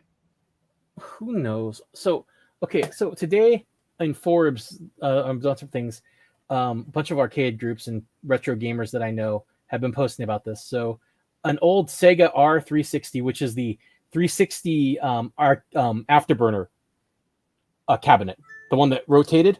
There aren't very many in the world. Oh! Found it in a field. It was rusting in a field in Northern Ireland. I'm just hoping. some people can get it and restore it. Right? I played it. No, once. I've only seen it once. I managed to play it. So someone says it sounds like unrestorable, but someone's gonna try. I know exactly how many retro people will try to save that because it's a very rare piece of history. It's like, and it's one of peak Sega doing something because it's Sega. Like, hey, let's build a 360 cabinet for our arcade airplane shooter because we're Sega and we do weird fucking things. Well, this is the same company that made the 32X because they were worried about the Jaguar. So, hey man, Jaguar was 64-bit. Man, 32, 64. Oh god, that thing was just a Frankenstein's monster. No, someone loved Frankenstein's monster. No one loved the Jaguar. There's actually a big homebrew market for Jaguar games. Well, it's not like they have that many actual games to begin with, so you have to do something. Yeah. Well, what was it when Atari Corporation's IP was bought out? One of the first things that I can't remember. I believe it was Hasbro that bought them. They open sourced the Jaguar stuff.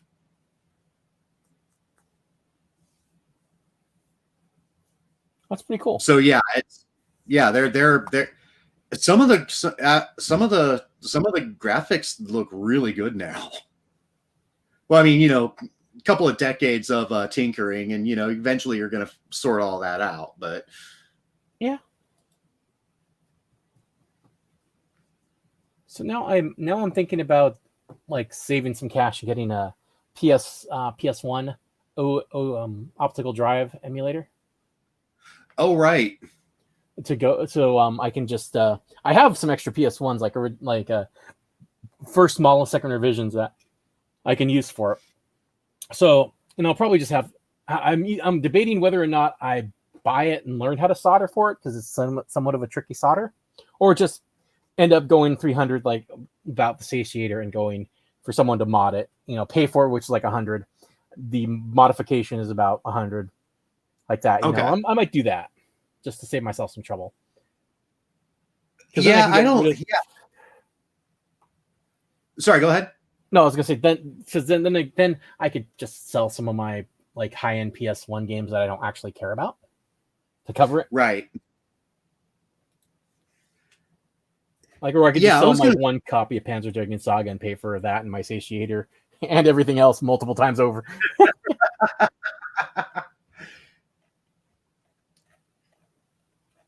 Yeah, I was. I think we were talking about this a while ago. I was going over the Saturn, looking at the Saturn retro market. Jesus Christ, those games are expensive. Yeah, people found the Saturn after the fact, so it became really expensive. Yeah, well, Sega fucked that launch. Fucked that launch so hard. Oh, yeah. It was but to be fair, Sega of Japan and Sega of America never saw eye to eye. No. Well, from Sega of Japan was annoyed that their Sega's Tower of Doom. Yes, with the Sega CD and the 32X mushroom dick thing on top of it.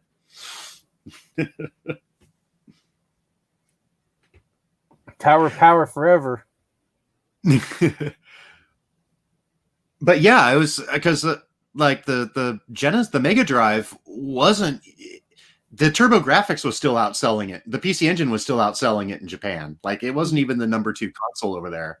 No, but like in America, like, they were on top. Oh, in America, the only thing is that the Super Nintendo came out near the last part of the Genesis's life and had a lot of RPGs. But it was known for Nintendo. But the Genesis held its own and actually didn't have that much slowdown with shooters, so it was pretty sweet. Right. Yeah, that was one thing that really bugged me about the Super Nintendo is goddamn slow down. Oh yeah. So what's funny is the Genesis, like I always make fun of Europeans, like they call it the Mega Drive. No, I'm calling it. You know why they say, oh, it's the Mega Drive? No, the Genesis sold more in the U.S. than Japan and Europe combined. It's the Genesis. Your regions, your regions don't matter for this generation. It was the Genesis. They get all pissy and they bring up numbers, and I bring up the actual numbers, and they just shut up. I'm blocked by so many Euros because I keep like I sometimes will on Facebook. I'll just go and reply to it with a asterisk Genesis when they have on their Mega Drive post. And all the all the Euro fanboys are just like, yeah. Yep. Fandom's the worst, man. Doesn't matter what you're into. I just find Euros the worst. Oh, I think it's a good time to call it. It's 11:11. I think so. Yeah. I think this was a fun show, guys. Thanks for coming on. Thanks to AZ. I'll post her channel in the description later, but so you guys can check her out if you're into the drama. Be here next week. All right. Take care. Bye. Thanks, Ryan. We'll see you next time.